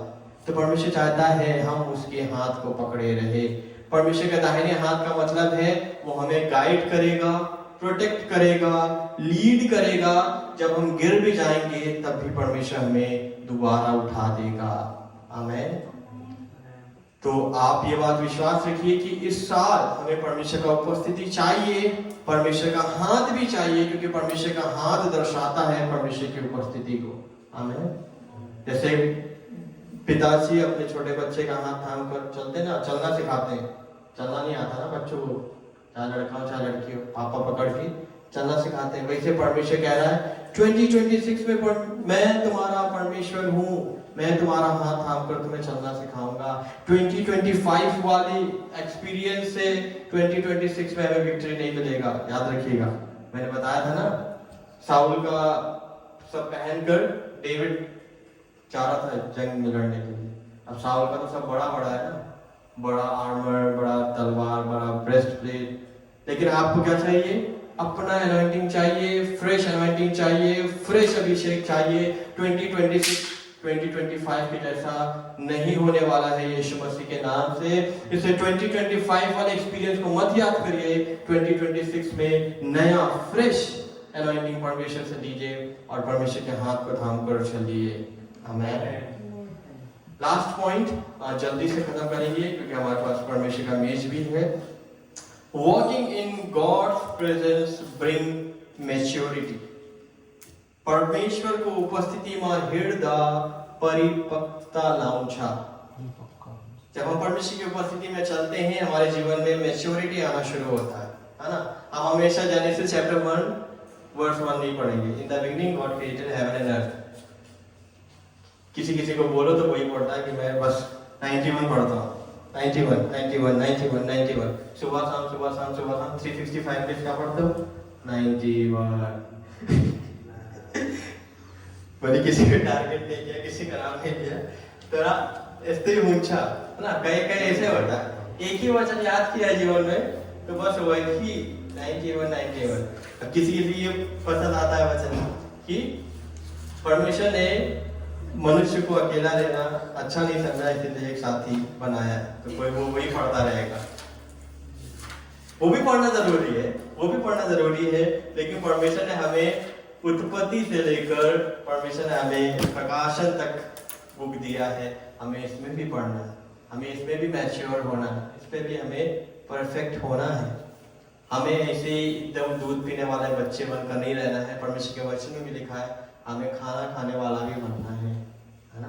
दूध पीते रहेंगे तो जब बड़े हो जाएंगे कोई मारने आएगा तो क्या बोलेगा? माँ का दूध नहीं पिया है क्या? अब फिर उसको क्या जवाब दोगे? भैया अभी भी मैं दूध ही पी रहा हूँ। तो कभी कभी हमें चिकन भी खाना है, कभी मटन भी खाना है, जो बीफ खाता है उसको बीफ भी खाना है ना। किसी को पोर्क सेकवा भी खाना है। तो जब जो मिलता है वो खाना है। लेकिन खाने के बाद में क्या होना चाहिए? शरीर भी मजबूत होना चाहिए। पता लगा आप खा रहे हो और शरीर में ही नहीं लग रहा है तो क्या फायदा? उसका खाने का कोई फायदा है? नहीं फायदा। सेम टू सेम जब आप परमेश्वर का वचन हर सैटरडे इस मंडली में सुन रहे हो, चाहे हमारे द्वारा हो, चाहे मोहनदाई के द्वारा हो या किसी के भी द्वारा हो, आपके अंदर मैच्योरिटी नहीं आ रहा है तो आपको सुनने का क्या फायदा है? कोई फायदा है? आपने एम्बेसडर ऑफ क्राइस्ट बना, आपने क्राइस्ट को रिवील करना शुरू किया अपने लाइफ में। हमें करना है।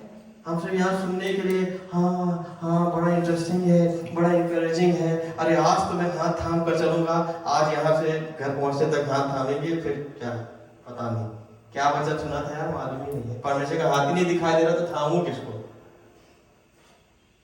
ऐसा वाला जीवन 2026 में नहीं होने पाए। हमारा एक डिसीजन होना चाहिए और वो डिसीजन में हम बने रहना चाहिए। हमें तब हम आशीष पाएंगे। अगर हम आज इधर है कल उधर है, आज इधर है कल उधर है, तो फिर तो गए। तब तो आप डेस्टिनेशन क्या, आप तो एक कदम भी नहीं चल पाओगे, वहीं खत्म हो जाओगे। तो परमेश्वर का वचन हमें सिखाना चाहता है कि हम उसकी उपस्थिति में चले और मैच्योर होते जाए। जेनेसिस चैप्टर 17 वर्स 1, सबसे फर्स्ट वाला बुक, उत्पत्ति 17 का पहला वर्ष। जब अब्राहम 99 वर्षका भए तब परमप्रभु अब्राहम कहाँ देखा पर्नुभयो र तिनीलाई भन्नुभयो, म सर्वशक्तिमान परमेश्वर हुँ, मेरो सामु हिँड र निर्दोष भएर बस। आमेन।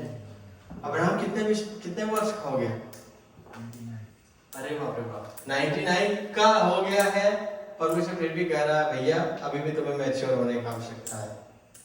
यानी बुढ़ापे में भी हम इमेच्योर हो सकते हैं। बुढ़ापे में भी हम अगर परमेश्वर के ज्ञान बुद्धि नहीं है हम इमेच्योर ही हो जाएंगे। कोई हमें बोलेगा भैया सेब खिला करके ये मैंगो है, तो हम बोलेंगे हाँ भैया ये मैंगो ही है। 99 की उम्र में भी परमेश्वर अब्राहम को बोल रहा है, when Abraham was 99 years old, the Lord appeared to him and said, I am God Almighty, walk before me faithfully and be blameless. परमेश्वर 99 की एज में सोचिए, अगर मुझे कोई बोलने आएगा भैया मैं एकदम एक्सपीरियंस वाला बंदा, सब कुछ आता, अगर मुझे कोई मेरा ही काम सिखाने आएगा कितना गुस्सा आएगा? आएगा नहीं आएगा?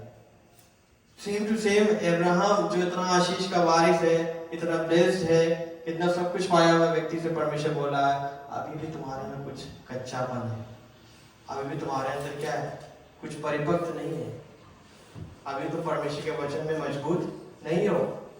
परमेश्वर का वचन हमें हर सैटरडे यहाँ क्यों दिया जाता है? ताकि हम जब दुनिया में जाए तब उनके जैसे ना बन जाए। जब हम संसार में जाए, है ना, अपने दोस्त यार के पास जाए, वो खाने वाले हो, पीने वाले हो, नशा करने वाले हो, तब उनके जैसे ना बन जाए। इसलिए परमेश्वर का वचन हमारे लाइफ में बहुत ज्यादा जरूरी है। अब ये वचन पढ़कर अगर मैच्योरिटी में हम रहेंगे तो हम परमेश्वर के आशीषों से भटक जाएंगे, परमेश्वर के आशीषों को हम नहीं प्राप्त कर पाएंगे।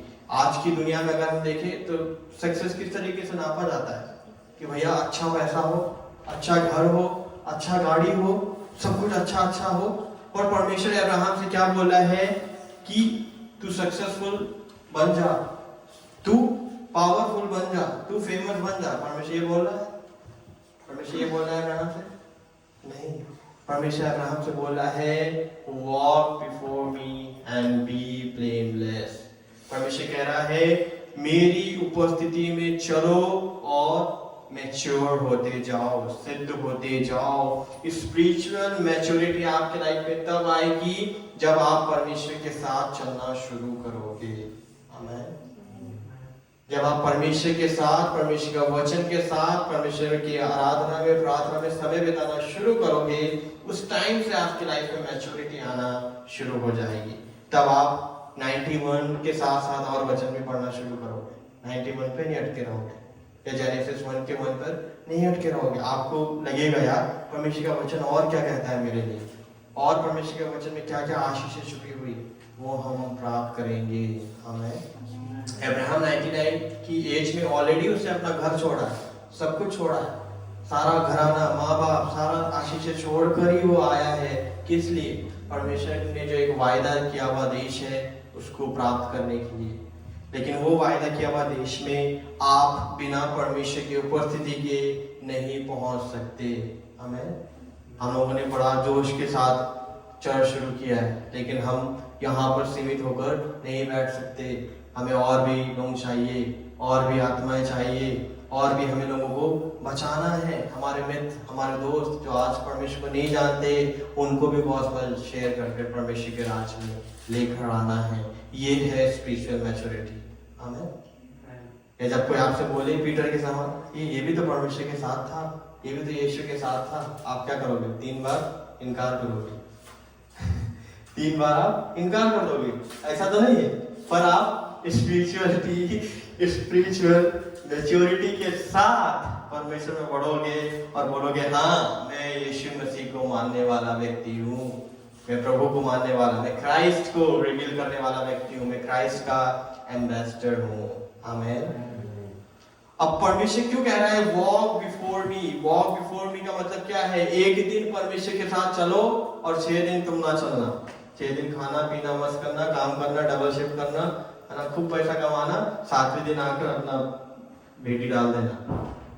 परमेश्वर ये नहीं कह रहा है। परमेश्वर कंटिन्यूअस रिलेशनशिप के बारे में कह रहा है। आज प्रार्थना किया है, कल भी प्रार्थना करना। आज वचन पढ़ा है, कल भी वचन पढ़ना। आज फास्टिंग किया है, कल भी फास्टिंग करना। जैसा तुम परमेश्वर में चल रहे हो वैसे ही कॉन्स्टेंटली चलते रहो। हर एक दिन परमेश्वर के साथ चलना है। समझ में आ रहा है परमेश्वर का वचन? हर एक दिन परमेश्वर चलने के लिए हमें अपने साथ बुला रहा है। बिफोर मी, वॉक बिफोर मी का मतलब क्या है? परमेश्वर कह रहा है मेरे साथ साथ चलो और मैं तुम्हारे साथ साथ चलूंगा। इसका मतलब रास्ते में अगर कांटे, पत्थर, कंकड़ आएगा, परमेश्वर हमें बार बार गोदी में उठा लेगा। परमेश्वर हमें गिरने नहीं देगा। परमेश्वर हमारे घाव को साफ कर देगा। चोट लगेगा, परमेश्वर चोट साफ कर देगा, हील कर देगा। जैसे पतरस ने कान काट दिया था, पर यीशु मसीह ने क्या किया? कान उठाया, कान लगा दिया। वैसे हम परमेश्वर के साथ चलेंगे, चाहे जीवन ही खत्म क्यों ना हो जाए, मर ही क्यों ना जाए, प्रभु यीशु मसीह हमें फिर से जला देगा। हमें तो हमें यीशु के साथ चलना है। हमें ये नहीं सोचना है कि प्रभु आगे क्या होने वाला है, 2026 में क्या चैलेंज आने वाला है, हम क्या होगा, भविष्य क्या होगा, पीआर क्या होगा, टीआर क्या होगा, स्पॉन्सर क्या होगा, जितना भी वीजा है आप लोगों ने डाला होगा उसका क्या होगा, ये टेंशन लेने का आवश्यकता नहीं है। हमें ये ईयर है परमेश्वर की उपस्थिति में चलने का। हमें ठीक है, हिब्रू चैप्टर 5 वर्स 14 पढ़ेंगे।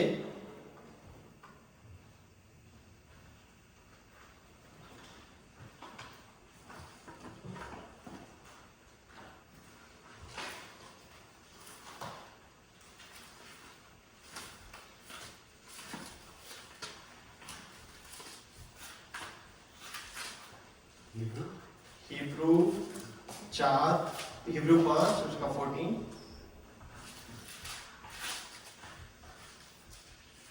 हदिलो भोजन त परिपक्व मानिसहरूका निम्ति हो, यिनीहरूको मानसिक शक्ति निरन्तर अभ्यासद्वारा असल र खराब छुट्याउन सक्ने भएको छ। आमेन। हुन्छ। वहां पर लिखा हुआ इंग्लिश में mature believers discern good and evil. जो मैच्योर यानी परिपक्व विश्वासी होते हैं उन्हें पता होता है कि पाप क्या है और अच्छा चीज क्या है। जो मैच्योर नहीं है उसको क्या लगेगा? अरे कुछ नहीं होता है यार, यहाँ भी जाओ, घर में आकर अंगूरे का समय है, क्षमा मांग लेना। पाप भी करो, दारू भी पियो, विचार भी करो, सब कुछ करो, अभी तो अंगूरे का समय चल रहा है, क्या करना है? आके घर में क्षमा मांग लेना। पर मैच्योर बिलीवर के विषय में परमेश्वर का वचन क्या कहता है? उन्हें पता है कि गॉडली चीजें क्या है, उन्हें पता है कि डिमोनिक चीजें क्या है, शैतानी चीजें क्या है, और परमेश्वर की तरफ से आए हुए डिवाइन चीजें क्या है। मैच्योर बिलीवर को पता होता है। और परफेक्ट वर्ड जो है उसका हिब्रू जो वर्ड है वो है तामिम, TAMIM। उसका अर्थ ये होता है कि हम जब तक दुनिया में चल रहे हैं, हमारी लाइफ में गलती होगा, हमारे लाइफ में पाप भी होगा, क्योंकि हमारे आत्मा का उद्धार हुआ है, शरीर का उद्धार नहीं हुआ है। पता है आपको? 2 सैल्वेशन है, एक स्पिरिचुअल और एक फिजिकल। हमारी स्पिरिचुअल यानी आत्मा का उद्धार हो गया है, शरीर का उद्धार नहीं हुआ है। शरीर का उद्धार कब होगा? जब यीशु मसीह दोबारा बादल में आएगा, वो हमें हेवनली बॉडी देगा, स्वर्गीय शरीर वो हमें देगा। इसीलिए हमारी लाइफ में कई बार क्या होता है? गुस्सा आ जाता है। कई बार हमारी लाइफ में गुस्सा आता है, क्रोध आता है, किसी को हम गलत बोल देते हैं, किसी के विषय में हम गलत सोच लेते हैं, गलत बैक बाइटिंग कर लेते हैं। तो ये सब क्यों होता है? क्योंकि हमारा शरीर का उद्धार ही नहीं हुआ है। पता था आपको? शरीर का हमारा उद्धार नहीं हुआ है। ये तब होगा जब यीशु मसीह दोबारा बादल में आएगा। यीशु का फोकस है हमारा आत्मा सबसे पहले बचाना है, कि हमारा आत्मा तो नरक में नहीं चला जाएगा मरने के बाद। परमेश्वर का फोकस उस पे है, और आत्मा जब अगर मजबूत हो गया है, वही आत्मा हमारे शरीर को गाइड करेगा। हमारी आत्मा जो परमेश्वर ने हमारे अंदर डाला है वही हमें गाइड करेगा। भैया ये गलत है, इस दिशा में मत जाओ, ये सही है, इस मार्ग में जाओ। आमेन। तो परमेश्वर का वचन हमें सिखाना चाहता है, मैच्योरिटी का मतलब है हम आत्मिक रीति से मैच्योर बने, प्रभु यीशु मसीह में हम संपूर्ण हो जाए, परमेश्वर के वचन में हम संपूर्ण हो जाए। है ना, बहुत सारे लोग प्रार्थना करते हैं, वचन नहीं पढ़ते, पर परमेश्वर चाहता है वचन भी पढ़ो, प्रार्थना भी करो, आराधना भी करो। परमेश्वर में इंडिविजुअली हर एक बातें हमें करना है ना, एक दिन के लिए नहीं, निरंतर करते जाना है। अब्राहम से परमेश्वर ने कहा मेरी उपस्थिति में चलो, मैच्योर होते जाओ, यानी हमें परमेश्वर की उपस्थिति, परमेश्वर के वचन के अकॉर्डिंग चलना है। अगर हमें इसमें वर्ल्ड में मैच्योर होना है, परमेश्वर के द्वारा हमें अगर आशीष पाना है, तो परमेश्वर के वचन के अकॉर्डिंग चलना है। तो आपको अभी इस 2026 के लिए ये वचन मिला है कि हमें परमेश्वर की उपस्थिति कैरी कर चलना है। जैसे मूसा ने बोला, परमेश्वर आपकी उपस्थिति मेरे आगे नहीं जाएगी, मैं एक भी कदम नहीं जाऊंगा, वैसे आपको ही बोलना, परमेश्वर अगर आप हमारी अगुवाई नहीं करेगा तो 2026 में मैं भी कुछ नया काम नहीं करूंगा, पुराना काम भी परमेश्वर आपको ब्लेस करेगा। जो परमेश्वर आपको कहने का अगुवाई करे वही हमें करना है, तभी हमें परमेश्वर की तरफ से आशीष आएगी। और परमेश्वर में अपने हाथ से जो उसका राइट हैंड है, इसमें राइचियसनेस है, ब्लेसिंग है ना, सब कुछ परमेश्वर के दाहिने हाथ में वचन में लिखा हुआ है, धन महिमा सब कुछ परमेश्वर के उसी हाथ के नीचे परमेश्वर रहने का आज्ञा भी देता है। 1 पीटर में, मेरे नीचे हम्बल होकर रहो। ठीक है, बार बार मैं नहीं बोलूंगा, आप एग्जाम्पल देख सकते हो। मोहन दाई को हम लोग जानते हैं कितना हम्बल होकर रहते हैं, परमेश्वर कहाँ से कहाँ ऊंचा उठाता है। तो ये परमेश्वर के वचन का सीक्रेट है, जितना ज्यादा आप हम्बल रहोगे उतना ज्यादा ऊंचे पर उठते हुए चले जाओगे। आमीन। और तीसरी बात क्या है, परमेश्वर के प्रेजेंस में वॉक करना सीख जाए। अगर अभी हमारा वॉक गड़बड़ है, चाल गड़बड़ है, तो परमेश्वर के वचन के अकॉर्डिंग हमें रिपेंट कर सही करने की जरूरत है। आमीन। तो ये सारे वचन परमेश्वर ने आज 2026 के लिए दिया था। और मैं पीछे बैठकर देख रहा था, सरणी दीदी को जब तक वचन नहीं मिलता है वो ढूंढती रहती है। तो यही एक मैच्योर विश्वासी का यही एक सबसे फर्स्ट स्टेप है। जब तक आपको वचन ना मिले, वचन ढूंढते रहना। पहले हम लोग नए विश्वासी थे, क्या फोन में देखते थे, पर अभी क्या है, परमेश्वर का वचन खोल कर पढ़ना है, टिक लगाना है, वही मैच्योरिटी है। एक स्टेप, हम एकदम से परफेक्ट नहीं बन जाएंगे, धीरे धीरे करते हम मैच्योर होते चले जाएंगे। तो प्रभु आज के वचन के द्वारा हम सभी को ब्लेस करें। अपने स्थान पर खड़े हो जाए।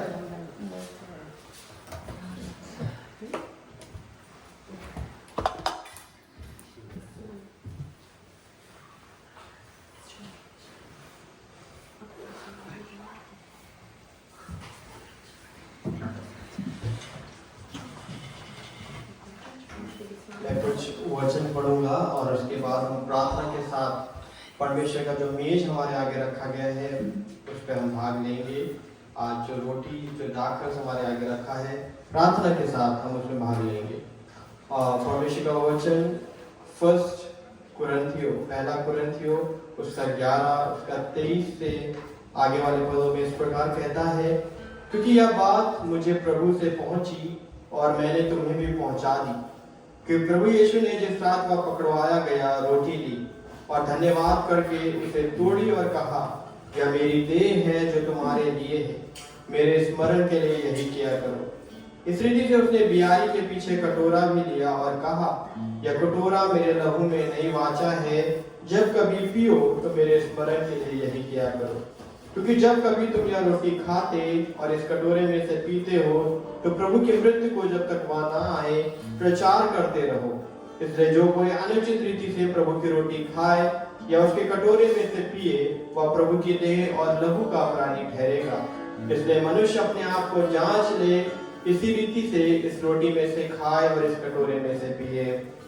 इसलिए मनुष्य अपने आप को जांच ले और इस रीति से इस रोटी में से खाए और इस कटोरे में से पिए, क्योंकि जो कोई खाते पीते समय प्रभु की देह को नहीं पहचानेगा, वह इसे खाने और पीने से अपने ऊपर दंड लाएगा। इसी कारण तुम में से बहुत से निर्बल हैं, बहुत से रोगी हैं, बहुत से मर भी गए। यदि हम अपने आप को जांचते तो दंड ना पाते। आमीन। आइए हम अपनी आंखों को बंद करेंगे और परमेश्वर का मेज हमारे आगे रखा है, इसको खाने और इसे पीने के लिए हम अपने आप को तैयार करें, क्योंकि परमेश्वर हमें क्षमा करने वाला परमेश्वर है। हमारा परमेश्वर हमें दया दिखाने वाला परमेश्वर है। वो हमें दंड देना नहीं चाहता, वो हमें मारना नहीं चाहता, लेकिन वो हमारे संग चलना चाहता है, जैसा आज अपने परमेश्वर के वचन में सुना है। वो अपनी उपस्थिति में हमें लेकर चलना चाहता है। वो चाहता है हमें ऊंचा उठाना, वो चाहता है हमें अपने राइचियस हैंड से थाम कर रखना। परमेश्वर से कहे, प्रभु आज हम याद करते हैं कि आपने हमारे लिए कोड़े खाए हैं, हम याद करते हैं कि आपने हमारे लिए क्रूस उठाया है, और इस प्रभु भोज को खाने के लिए आपने हमें योग्य बनाया, अपने शरीर के साथ हमें जोड़ा है। पिता, हम इसके लिए धन्यवाद करें। इस प्रभु भोज को स्मृति हमारे लिए डिस्ट्रीब्यूट करेंगे।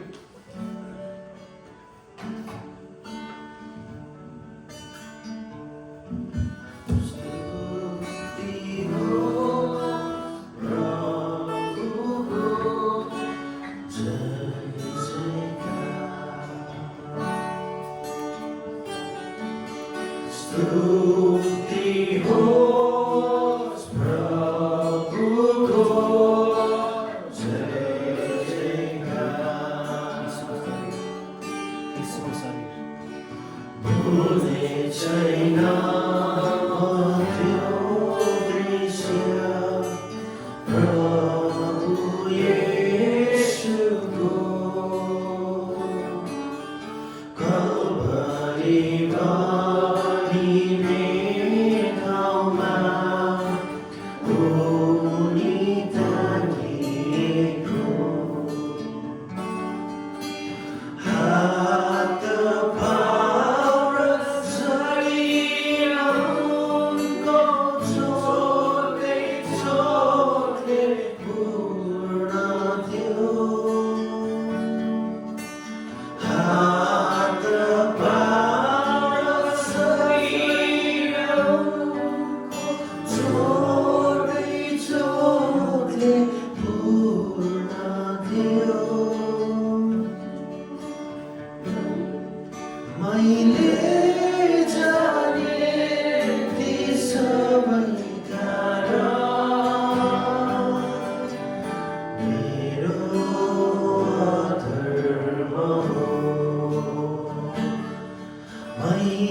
स्तुति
हम परमेश्वर को धन्यवाद करेंगे जो रोटी हमारे हाथ में है वो दर्शाती है पर प्रभु यीशु मसीह की देह को।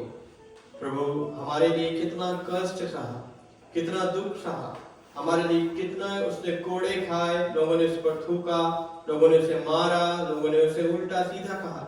हमारे लिए उसने कितना ज्यादा दर्द सहा है, कितना गाली सहा है, कितना दुख सहा है। जो हमारा अधर्म था, जो हमारा अपराध था, वो सब कुछ प्रभु यीशु मसीह ने इस पृथ्वी पर आकर हमारे लिए उठाया है। वो हमसे कितना ज्यादा प्यार करने वाला परमेश्वर है। वचन में लिखा वो तो भेड़ के समान हमारे लिए मरने के लिए तैयार हो गया। उसने कुछ भी नहीं बोला, उसने हमारे लिए जो कोड़े खाए हैं उस कोड़ों के द्वारा हमें चंगा किया है, हमारे शरीर से हर एक रोगों को दूर किया है। और आज ये रोटी जो हमारे हाथ में है वो दर्शाती है कि परमेश्वर का प्रेम कितना बहुमूल्य है। ऐसा प्रेम हमसे कोई और इंसान नहीं कर सकता। ऐसा प्रेम सिर्फ और सिर्फ परमेश्वर प्रभु यीशु मसीह हमसे कर सकता है। आज से 2025 साल पहले वो हमारे लिए दुनिया में आया, हमारे लिए उसने क्रूस उठाया, हमारे लिए वो कलवरी के पहाड़ पर उस क्रूस पर टांगा गया और उसके शरीर पर एक भी कपड़े नहीं थे। वो उसने इतना ज्यादा हमसे प्यार किया है। उस प्यार को स्मरण करे आज की सुबह में। उस परमेश्वर को कहे प्रभु हम योग्य नहीं थे, लेकिन आपने हमारे लिए खुदावन हमारे दंड, हमारे अपराध को अपने ऊपर लिया है। आपने कितना ज्यादा हमसे प्यार किया। जब उसे कोड़े मारे गए, उसके शरीर से उसकी खाल निकल आती थी, स्किन निकल आती थी, उसके शरीर में एक भी खून का कतरा नहीं बचा। इतना अधिक उसने मुझसे और आपसे प्यार किया है, इस मंडली से प्यार किया है। उस प्रभु को हम धन्यवाद करेंगे। धन्यवाद देते हुए प्रभु यीशु मसीह आज इस रोटी के लिए पिता, ये रोटी हमारे हाथ में जो है वो दर्शाती है कि प्रभु आपने हमारे लिए कितना कष्ट सहा है, हमारे लिए कितना ज्यादा दर्द पीड़ा आपने सहा है। प्रभु हम योग्य ना थे, हम इसे खाने के योग्य ना थे प्रभु, लेकिन आपने अपना शरीर देकर हमें अपना बेटा और बेटी बनाए हैं। प्रभु हम धन्यवाद देते हैं प्रभु उन कोड़ों के मार के लिए जो आपने मेरे और आपके परमेश्वर यहाँ खड़े हर एक जन के लिए खाया है। प्रभु उन कोड़ों के मार से हमें चंगाई मिला है। आपके देह के द्वारा परमेश्वर पिता हमने आशीषित पाया है। प्रभु जब हम इस रोटी को खाते हुए प्रभु हम आपके साथ में और जुड़ने पाए प्रभु, और हम आपके धर्म में राइट हैंड के नीचे रहने पाए और आपकी प्रेजेंस को परमेश्वर हम लेकर चलने पाए। पिता प्रभु हम धन्यवाद देते हैं आपकी आशीषों के लिए, धन्यवाद देते हैं प्रभु आपके उद्धार के लिए। प्रभु धन्यवाद के साथ इस रोटी में भाग लेते हैं। आमीन। हम सब खा सकते हैं।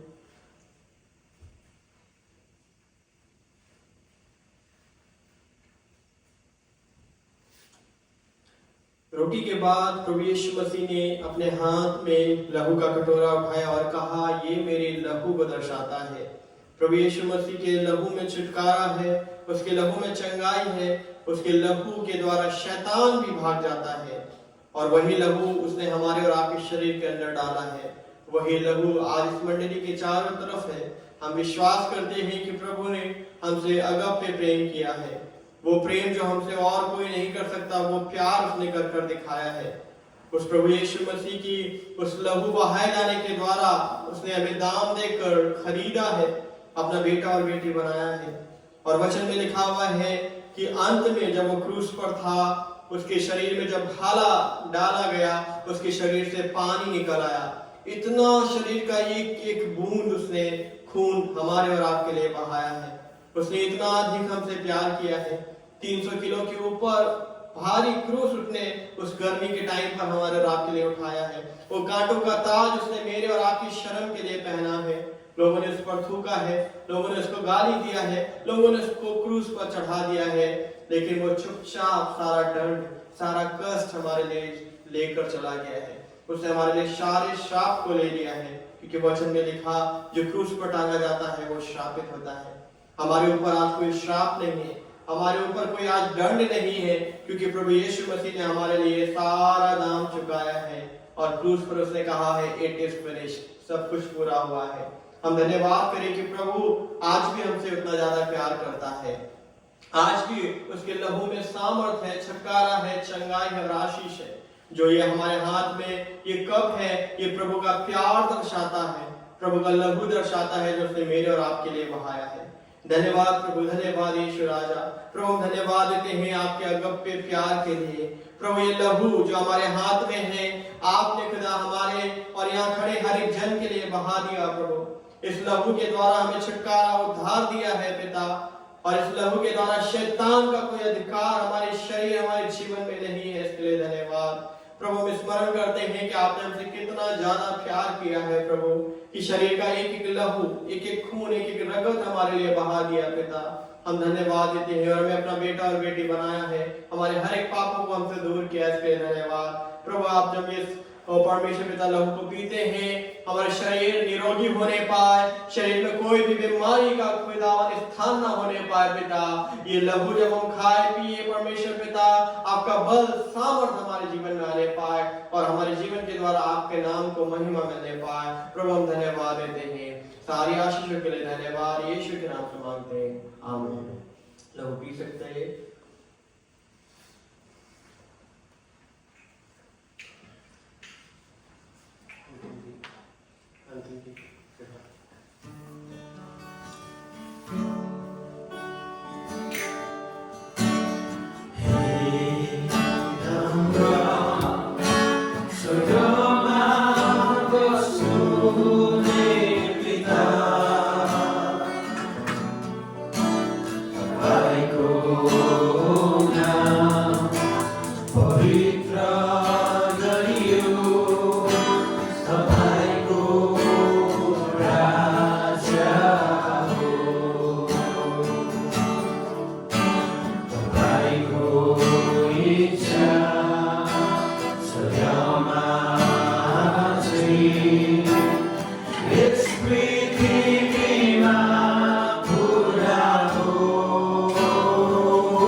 प्रभु यीशु मसीह का अनुग्रह और पवित्र आत्मा की संगति और सहभागिता आज से प्रभु यीशु मसीह के दोबारा आगमन तक हम सभी के साथ सदा सर्वदा होती रहे।